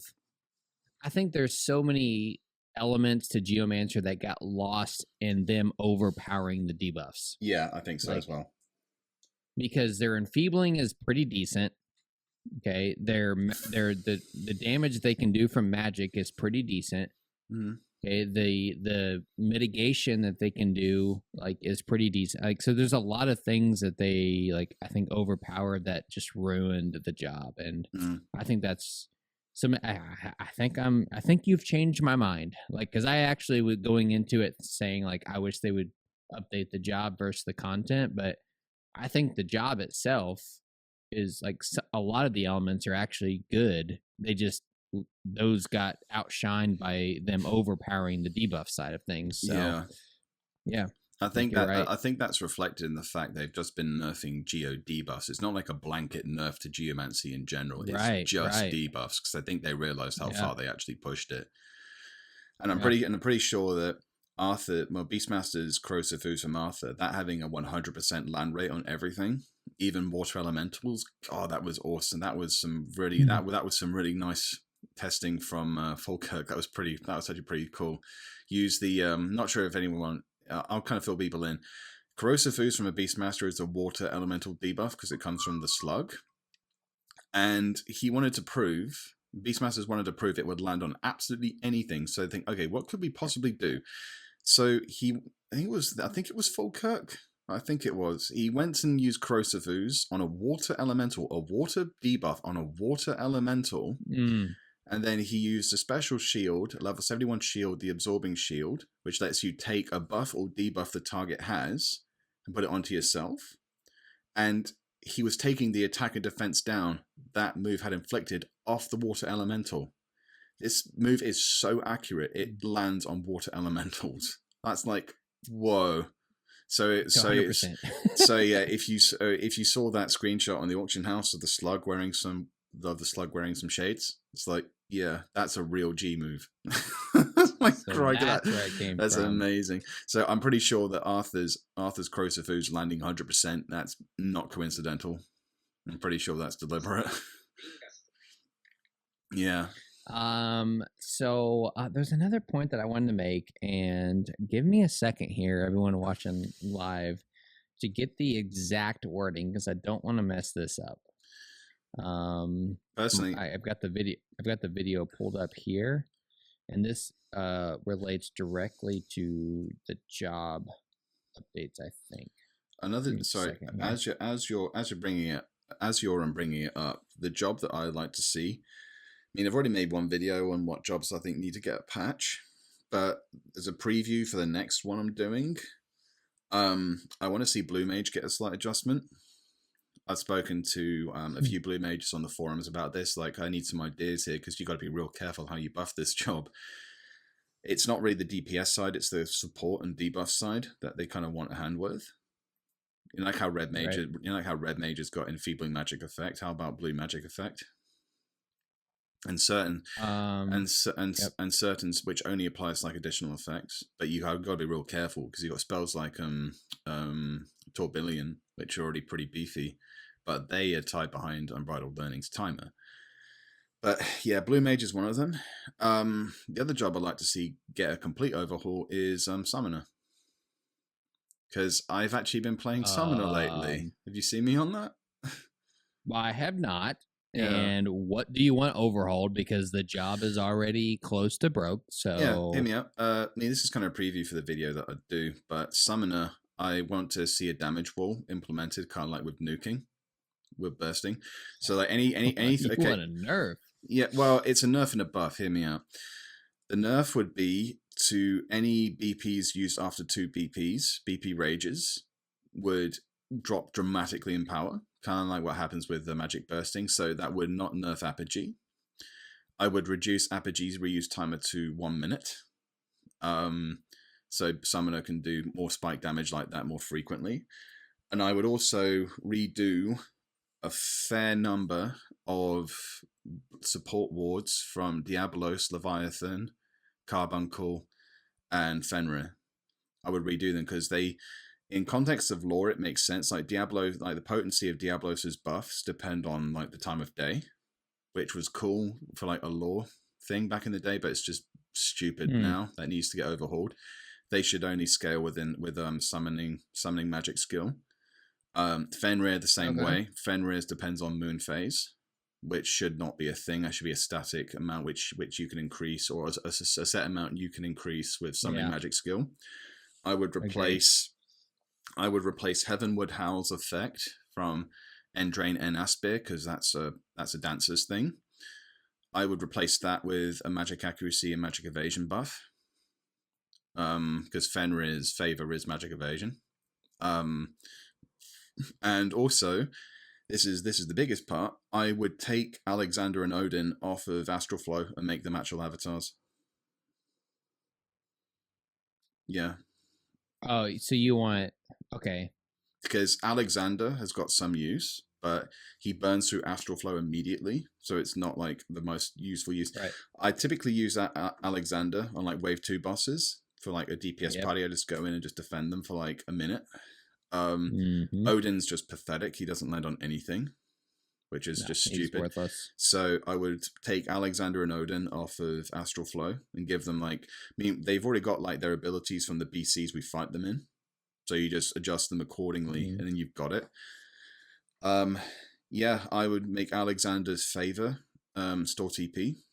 So Summoner's finally got a store TP buff. Corsair isn't the only job with a store TP buff from its favor. Now Alexander can actually keep himself alive pretty easily. Odin's would probably be haste. So Summoner doing haste could 2 from Garuda, and Odin's favor could cap haste. Magic haste? Yeah. Yeah, that's the okay. Yeah, that's what I would do. Interesting. Because I still think I think what the for JA haste that should be tighter fencer. Yeah. Dude. All right. No, I'm sorry, but Beastmaster needs job ability. It makes no sense to me that you do a job ability but get magic haste. Like I'm sorry, but Beastmaster, whenever I use my pig, that should be a job ability haste. They're not casting magic. That little pig is using a job ability. I should get job ability haste. You can reduce the amount. That's fine. But give me job ability haste and not magic. But anyways. Yeah. I don't know what you think about that, but so here's the exact wording. Sorry it took me so long. They said we're going to do all jobs at the same time because one, we want to make your primary, this is exact words, your primary job even more enjoyable. Okay? So that's the first sentence to dissect. The second one is while also piquing your curiosity into other jobs. So what I imply from that is they're making the entry floor for people getting into a job a lot easier to reach, because some jobs have got a really high learning curve, a real steep learning curve. The one which immediately springs to mind is Puppet Master. I think Pup is legit the most complicated job in the game.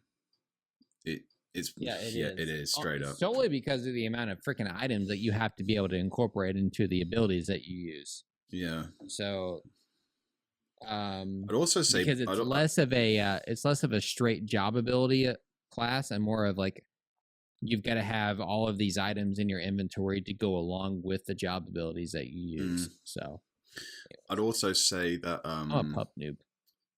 I'd also say that Blue Mage to a lesser extent is pretty hard to get into unless you know what you're doing. Like if you've actually read guides or watched videos or something, it's real hard to get into. Ninja as well. There's so many freaking abilities to get. Yeah, Ninja is pretty difficult to master. Like to actually get your timings down is really difficult. It's kind of like 14 in that regard. Is that Ninja? If you get the timings wrong, you screw up badly. I think the copy that's another comparison you can draw. That's true. Yeah, I like that idea. They seem to be making it more accessible to new players, so I wonder why they're doing that. Because we do have like a reasonable stream of new players, returning players, but I'm not sure if they're planning to make it free to play or something with whatever expansion, whatever. Don't know, but no way. But so I really think that the equipment that was just launched is a test for how powerful you can make the jobs as they stand now without changing anything with those current jobs. And the reason I say that is because they say that they want to update every job at the same time. So I'm not sure. I don't know how that's going to go. If you're going to update 22 jobs in a single update, I mean, it's not the first time they've done it. I remember during the Odyssey days, and if someone in the chat knows better, please correct me. But I'm pretty sure back then they released like job updates were not that frequent. They happened like twice a year or something. And during the level cap going up with each Odyssey installment, they had to like introduce new things because the level going up.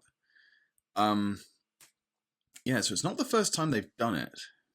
But that was because that was literally because the level cap was going up, and you had to introduce new stuff every new job as you were going.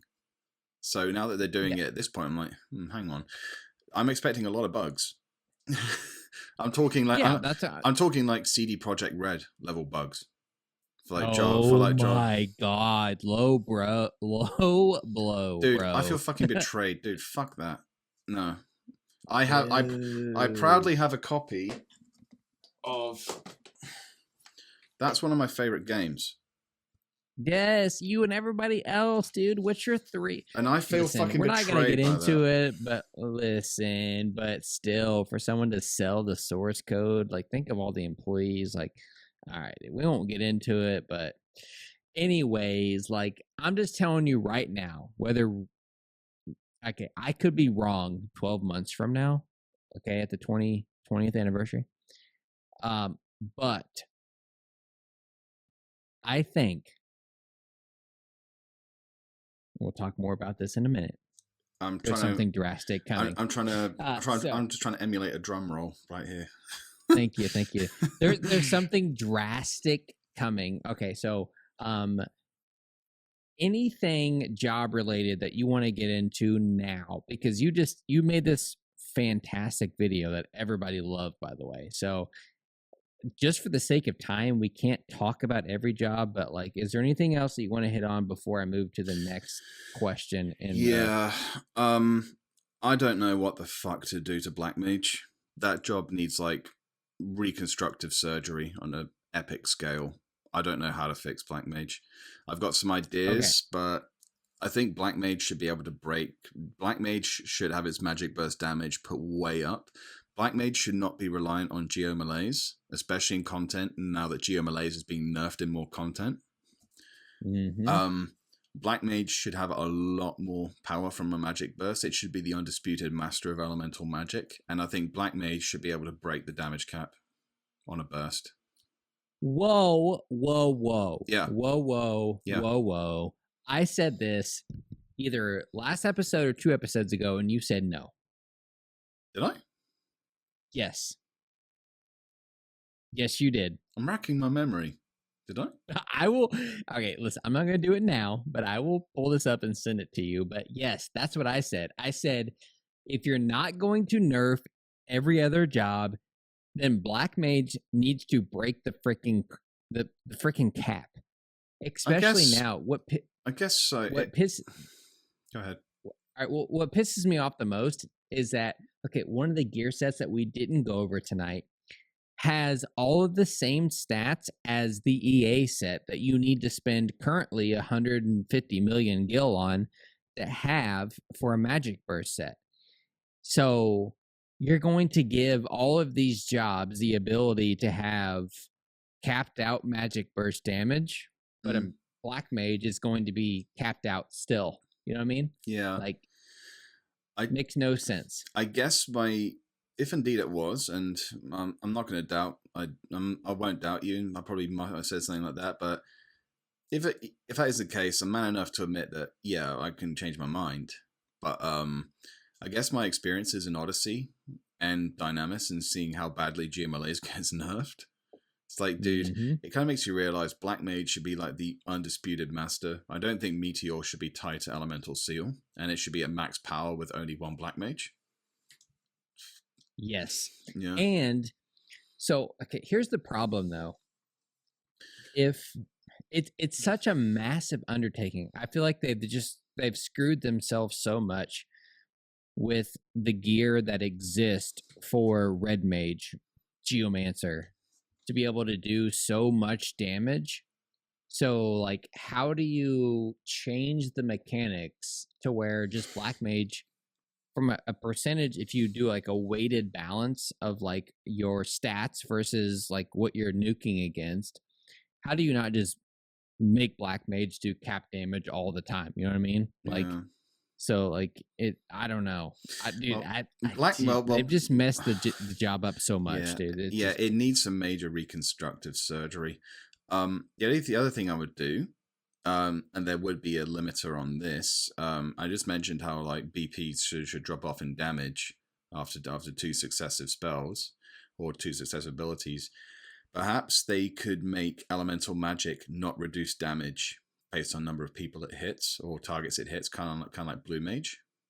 But the limiter on that would be after the second nuke, it drops off massively. So you can't have like crowds of Black Mages just annihilating Dynamis or something. Kind of like how Blue Mages do. Another example, like I think, so right now, like, let's say you go into like K and Omen. Yeah. So like, we do like, here's what we do. We do a scholar that does a fusion skill chain, and then a ranger closes with true flight.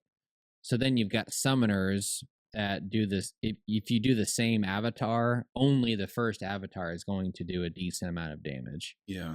So like, dude, I think it should be just something. So how do you make it like black mage specific, but then not just like break it? You know what I mean? So yeah, I don't know. We probably can't solve it here, but like, that's the problem, is like they've just messed up everything with the gear that exists and all the other job abilities that exist. But I think you're on the right track with nerfing summoner to an extent in terms of a certain point of blood pacts, but buffing its support ability. Yes, but buffing its support. So changing the way they exist. So man. Yeah. But Ninja, okay, I want to end it with Ninja. Okay, so and this is why I think everything is a test. This is the last job thing, because we could talk all night about what could happen. But if they're using this as a test, like that's the problem, is like whoever wins this Kupo weapon, do they even play Ninja? Yeah, that's another thing. Yeah, that's a good point. Honestly, I would legit, I would want ninjas to like crowdsource and just pay this person like 300, 400 mil to get the katana and test it. So we want to know. Yes, does it work in the offhand? Because honestly, that's gonna be the number one indicator. Does it work in the offhand? Yeah, because compared to like the other weapons, some of them just seem weird. I mean, the shield is interesting for self-target buffs, but it's just the other weapons don't seem that remarkable.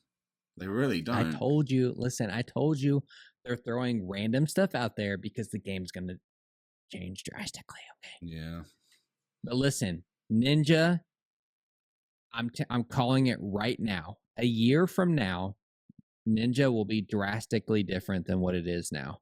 And they're using this weapon to test your ability to impact people around you, just like Rune Fencer does, just like a tank should be able to do.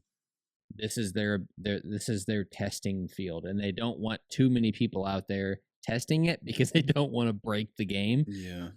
Because for some reason they don't run test servers. Yeah, Ninja is one of those jobs, just like Blue Mage and Monk, but that ship has sailed.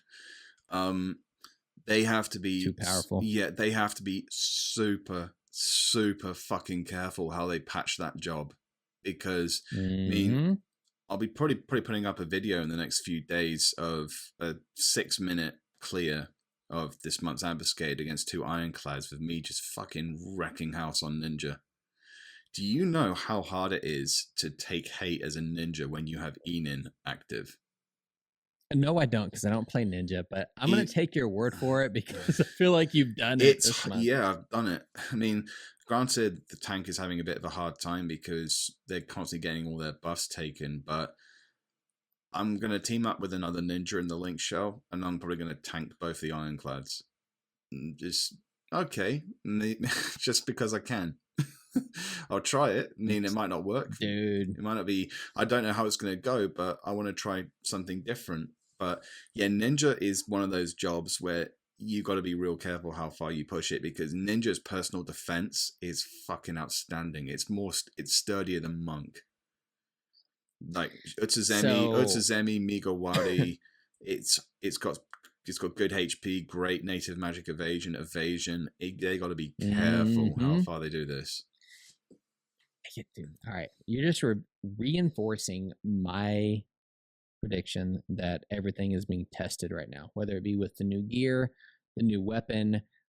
So mark my word, go build. I'm just telling you right now, build every single ninja weapon that can be built and get it done before inflation kicks in. Yeah, and I've already got the rank 15 Kokoku. I've got Hishai Shuriken. Nagi? No, not Nagi. I use the. Of course not. You don't do mythics. I use the Fude Masamune. I quite like it a lot. I know, dude. You need to do mythics. I'm telling you. Like the goal is going to be to make these mythics more relevant. But okay, so let's move on. There's so many freaking jobs that we could talk about, but we don't have 9 hours to do on this one. But shit, maybe we do. I could do another. Like, we don't wait as long to do another one. But let's talk about question number 2 in the digest. Yes, we're on 2. A couple of them will move a little faster though. But this one says, are there any plans for Empyrean plus 1 and 2 upgrades? If so, when can we expect them? And here was the answer. And this is the like, oh my God, what are they thinking? The significance of the Empyrean equipment, okay, would oh my God, would differ before and after job adjustments. Yeah, they said so. This What that means is, so that means like what they're going to change on the equipment would drastically differ based on how they intend on changing the jobs as they exist today. Okay, so there's so many ways that we could tackle this. So I think the only way to tackle is like, if you had to create a generic category, what are they going after the most in terms of changing the jobs that would equate to the Empyrean armor being so different? You know what? I don't know. That's not a bad thing. I don't know. Like, dude, this got me. So that's why I think like it just reinforces like what they're doing right now as a test. And I think that's like, I don't think that they know, to be honest with you. That's my theory. I believe that. It's like they don't have the capability to test at all at scale. So they're like, listen, I got no idea how this is going to change the game. So what we're going to do, let's create some extremely powerful gear. Let's let them play for a while, and then we'll adjust the jobs accordingly. Dude, that's the only thing I can theorize is like, I do know that they'd have to be real careful how much they buff some of the sets. I mean, especially the tank sets. Yeah, I mean, like, you just won't ever take damage. Like, you won't take damage. I mean, like the Paladin MP body, that could be potentially very broken if they make that break the cap. Because yeah, I mean, what does that one have now? It's decreases damage dealt. No, sorry, it decreases damage received based on your enmity. Yeah. So what if you make like if you can't just make like a like tier 2 of that? You know what I mean? Yeah, they got to be careful. Then another one they could potentially break quite badly is warriors. I mean, warrior to me, especially with the addition, now that there's more warriors, entry-level warriors who could potentially get their hands on the Sakpada set, you're going to see a lot of warriors around. I'll tell you that right now. Because the Vault, the Vault Horbit set used to be the be-all, end-all for a hybrid set so you don't fucking die. But yeah, there you go. Sakpada, have at it, Hoss. So, I mean, I think one thing that maybe we can at least agree, like not so much agree, but at least like say in confidence is that like they want you engaged. They don't want you just sitting in the back, you know, just chilling. Like, you know what I mean? They want you engaged. And like, that's what I would like to see across the board is like, you know, obviously like, you know, your healing classes or whatever are going to be focused on making sure the, you know, your group or the alliance is in good shape. But for everything else, if you're going to do like a contributing mechanic to actually killing the thing, being engaged, I think is an important part or something that I would like to see. But I don't know. That's just what I think. So, but the thing to keep in mind is like they specifically said they're going to do Empyrean after the job updates. Yeah, they said that. Yeah, they said keep that. That late. They said that late last year. I didn't already know about that. Yep. Well, they reinforced it Yeah. with this most recent questionnaire. Um, and what's interesting is like the last comment, which I won't read, but I think they equally know that they could break every single job if they overpower it. So that's why they're doing it. So the next thing let's talk about the storage system, and we don't have to hit on this for too long, but yeah, it's so here's the sad thing is that right now currently you have to rely on, and I'm just gonna say it like, listen, there's something that exists in the game that helps you manage storage more efficiently, and it's sad that you have to use it. Because a more efficient way to just be able to have things in your inventory doesn't exist. So they plan on introducing another tier of Mog wardrobes. 5 but and more 6. specifically, 5 and 6. But I think the only thing we need to talk about here is like, what do you think they mean by a what do they say? A prime, or a not a prime, but a some type of a 1 second. In addition, so they're going to introduce a system that essentially, it sounds like if you buy all of them, they're going to give you a discount, which like hopefully is their intent. But the exact words, give me just a second. Oh, a premium. So they're going to introduce a premium model to the game. What? Yeah. Dude, So I'll be real. they're organizing. I don't like the sound of Let that. me just read the. Well, I'll just read you the exact words. Is like, we're organizing the details surrounding a premium. They didn't say model. They said including organizing the details surrounding a premium. So we will still require more time. That's a bit of a downer. I don't like the sound of that at all. No, I don't know. I guess I'm being the optimist no. here of saying like maybe we'll get a price cut if we buy all tiers of the Mog wardrobe. Okay, let me explain. I remember when they first released the Mog wardrobes. I mean, everyone had to get them eventually because of sheer necessity of that much gear being around. But that feels like something which should be in the game by default. If they're I know it's not the same as being like a pay to win, but whenever I hear like you can get like a head, which being able to change jobs and have more jobs is behind a paywall. Yeah. I'll be real, I really do not like the sound of that at all. I think, all right, I'm still being an optimistic, but I think maybe they're agreeing with you in the fact that like, listen, okay, we can't introduce like another tier of Mog wardrobes and ask them to pay more money. So if they're willing to pay for like the extra 4, do we just include those 2 into the same model? Anyways, we won't know until they announce it, but like that's my optimistic brain kicking in of hoping like it won't cost us more money to get them. Well, so. I hate to say, but due to the prominence of mobile gaming these days, not only in the US because well, but especially in Japan, which is mobile gaming is very popular there, from what I can gather. I think like gacha games and games that are pay to win, like all this shit like AFK Arena and all that lot. Games like that are going to cause the second gaming crash.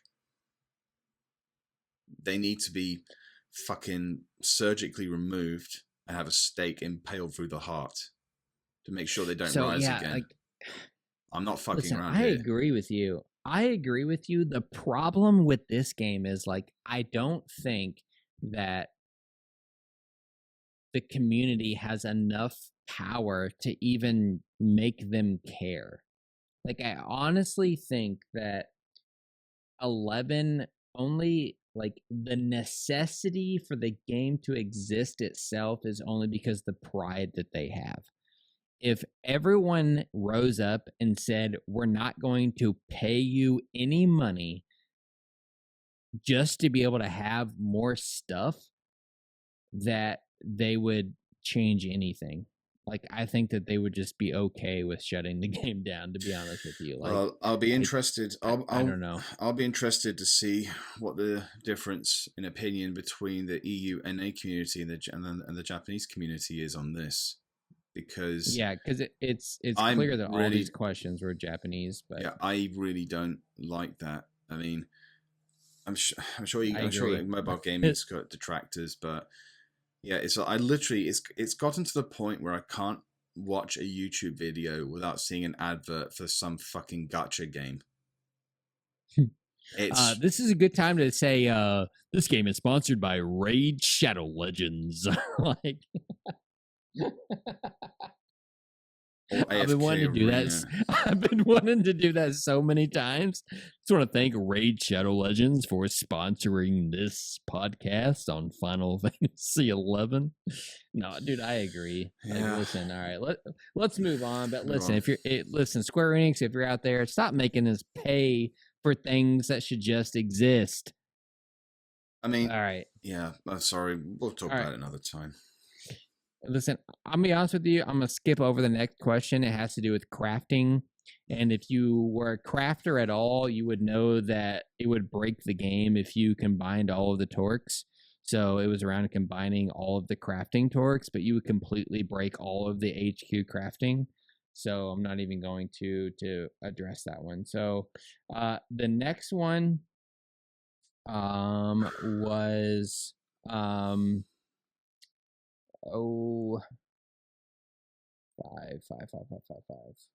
Why do they talk so much about the crafting shield? All right. So here's the next one, which, dude, I'm telling you right now that there's an expansion pack coming. So the question was, can you give us any details on if there's any new zones or areas coming with Resurgence? And they said specifically, as to not ruin the experience coming up with the new story, we can't comment on that. Yeah, basically right now, for like dev speak, that's basically yeah, but we can't say it out loud. Yes.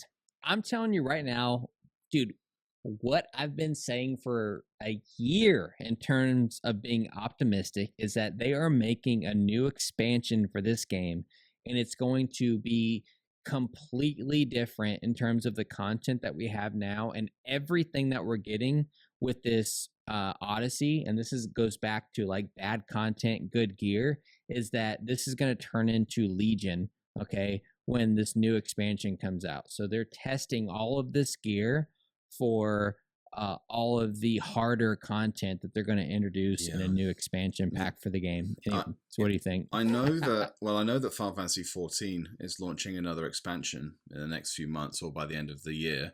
So that would free up, because I remember reading that, and we actually discussed it here, I think, where the entire online games division of Square Enix is merged into a single unit.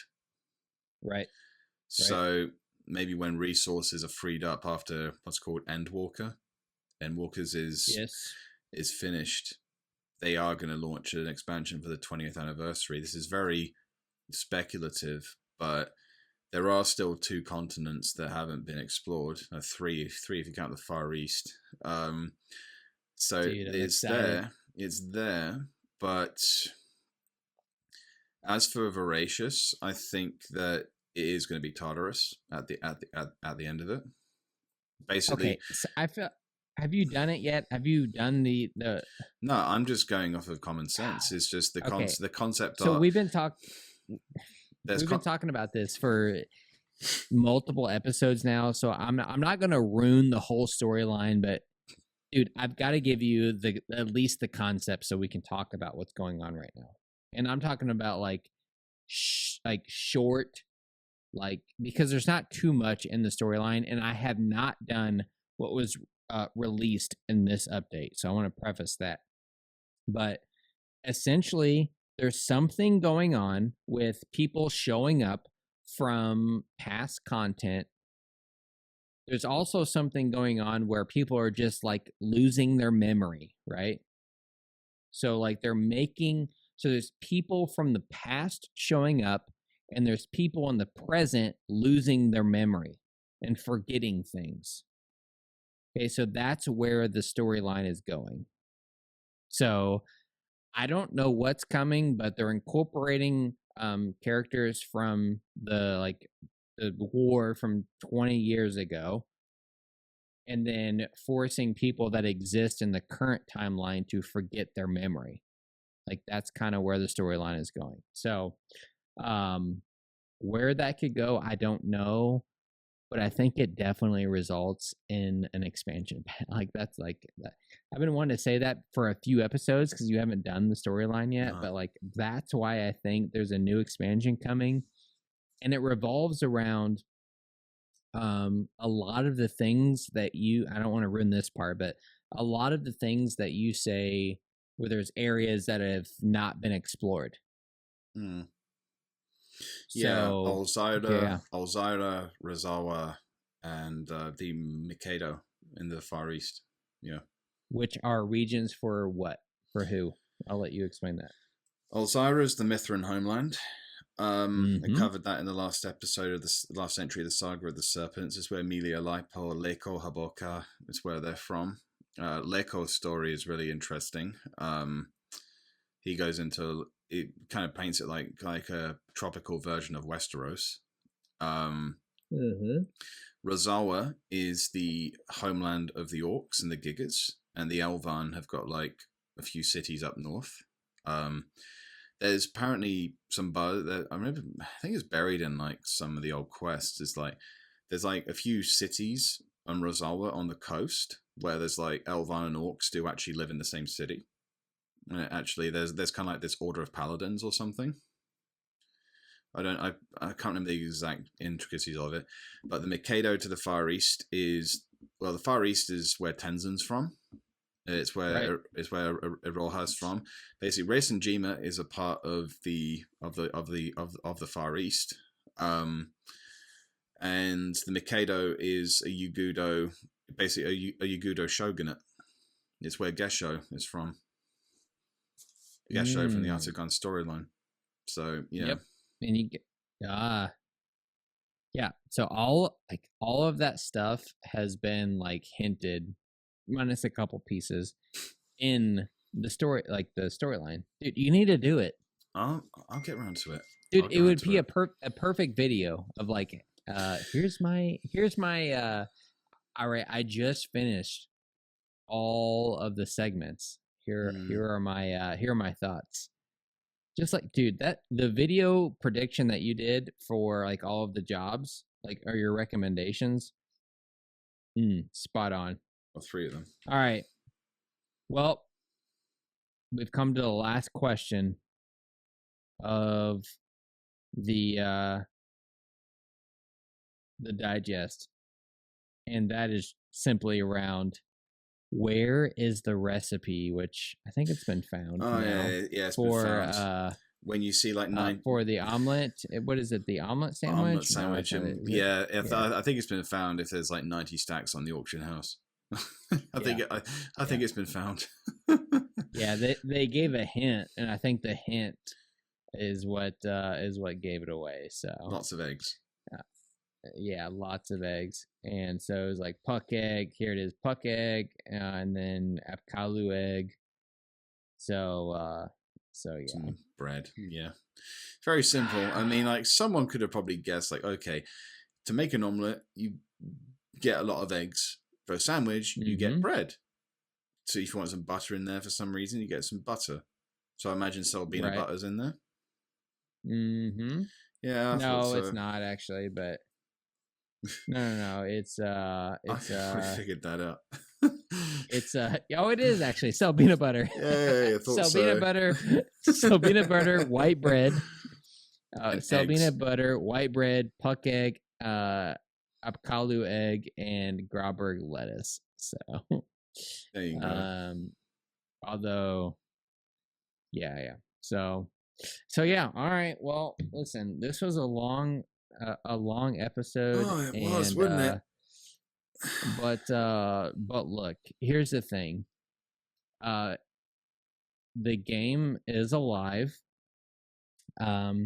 the updates are here, and not only are they updates to just keep the game alive, at least they're updates to keep you thinking, like of Yeah. like what could be in the game. Mm. Where's the game going? What could happen? Because this doesn't make sense. This doesn't line up unless there was something else coming. So, um, like, like, listen, if you're new and you're coming back and you somehow made it to the end, just resub. Like I tell everyone, like it takes you probably a month to really grasp like what path you should be on right now to play the game, but it's totally worth playing. And I won't say that there aren't months where there might not be the updates that you want to see, but like in general, like they're at least somewhat, while maybe taking too long, addressing a lot of the concerns. So it's worth playing. I don't know. So that's all I got to say. What do you got to say? Yeah.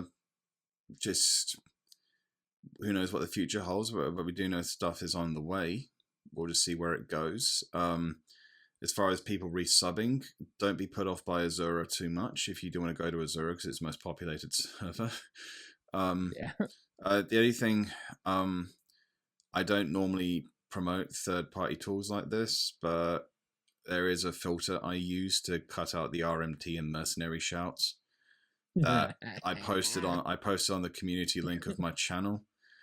It really helps because I'll repost it on our Discord, by the way. I'm gonna let Rui go and tell you what it is. Yeah, its name is Fuck Off. Yeah, and it filters out certain shouts and yells based on the text. Basically, it's not my creation. It's someone I know made it. We just got so pissed off of just seeing a constant stream of people wanting to sell job points, sell various things. So many mercenary shouts. I mean, like some murking just happens no matter what you do. Just live with it. It's just, but when it's all you see, it's like it kind of puts you off. It kind of makes you realize, oh, I've just resubbed into a pay-to-win game. Again, as you can probably discern from how I reacted to that thing earlier on, I really don't like games like that. I think that I think that they're actually predatory, and I'll be real. I've had a few moments of a crisis of conscience almost when people say, "Oh, I've resubbed, but I've spent so much money on Gil to get ahead." I'm just like, "Oh, for fuck's sake!" Yeah, and that just like that's another point of like Rua pops in when he cans, but or when he can, but he does live in the future. So if you do come back and you have questions, concerns, like remember our Discord link is public. You can go to nudawnls.com and please ask questions and seek help before you try to pay for anything. Yeah, I check in there every now and then and see how things are going. And I'm reachable mostly on weekends, given the time zone difference on a Azura server. But yeah, just reach out. I know a few people already have, but you shouldn't have to pay to actually enjoy a game beyond your actual subscription fee. That's always been my belief. So just know that there's people out there that will definitely want to support you. So yeah, I guess we'll wrap things up. Yeah. So we appreciate you all listening in. Most of you will be after we actually record this. For those you who are actually watching now, we definitely appreciate you watching live. But go ahead and head over to YouTube for this podcast. Subscribe to Nudawn Link Shell for all of the in-depth stuff and job guides and lore videos and all of the real interesting stuff. Head over to Rua's channel, which will be in the description, and definitely subscribe to his channel because it's definitely something worth listening to. So you said it, not me. Yes. Yeah. No, everyone agrees. So, but we will wrap up here, and we will hopefully not have another 2-month break, but just like last year, we just took a couple months between updates. But it was definitely worth it because a lot of stuff came out. So go tackle the new content. Let us know what you think about it, and we will definitely talk to you on the next episode. Yeah, see you around, so everyone. Appreciate you being here.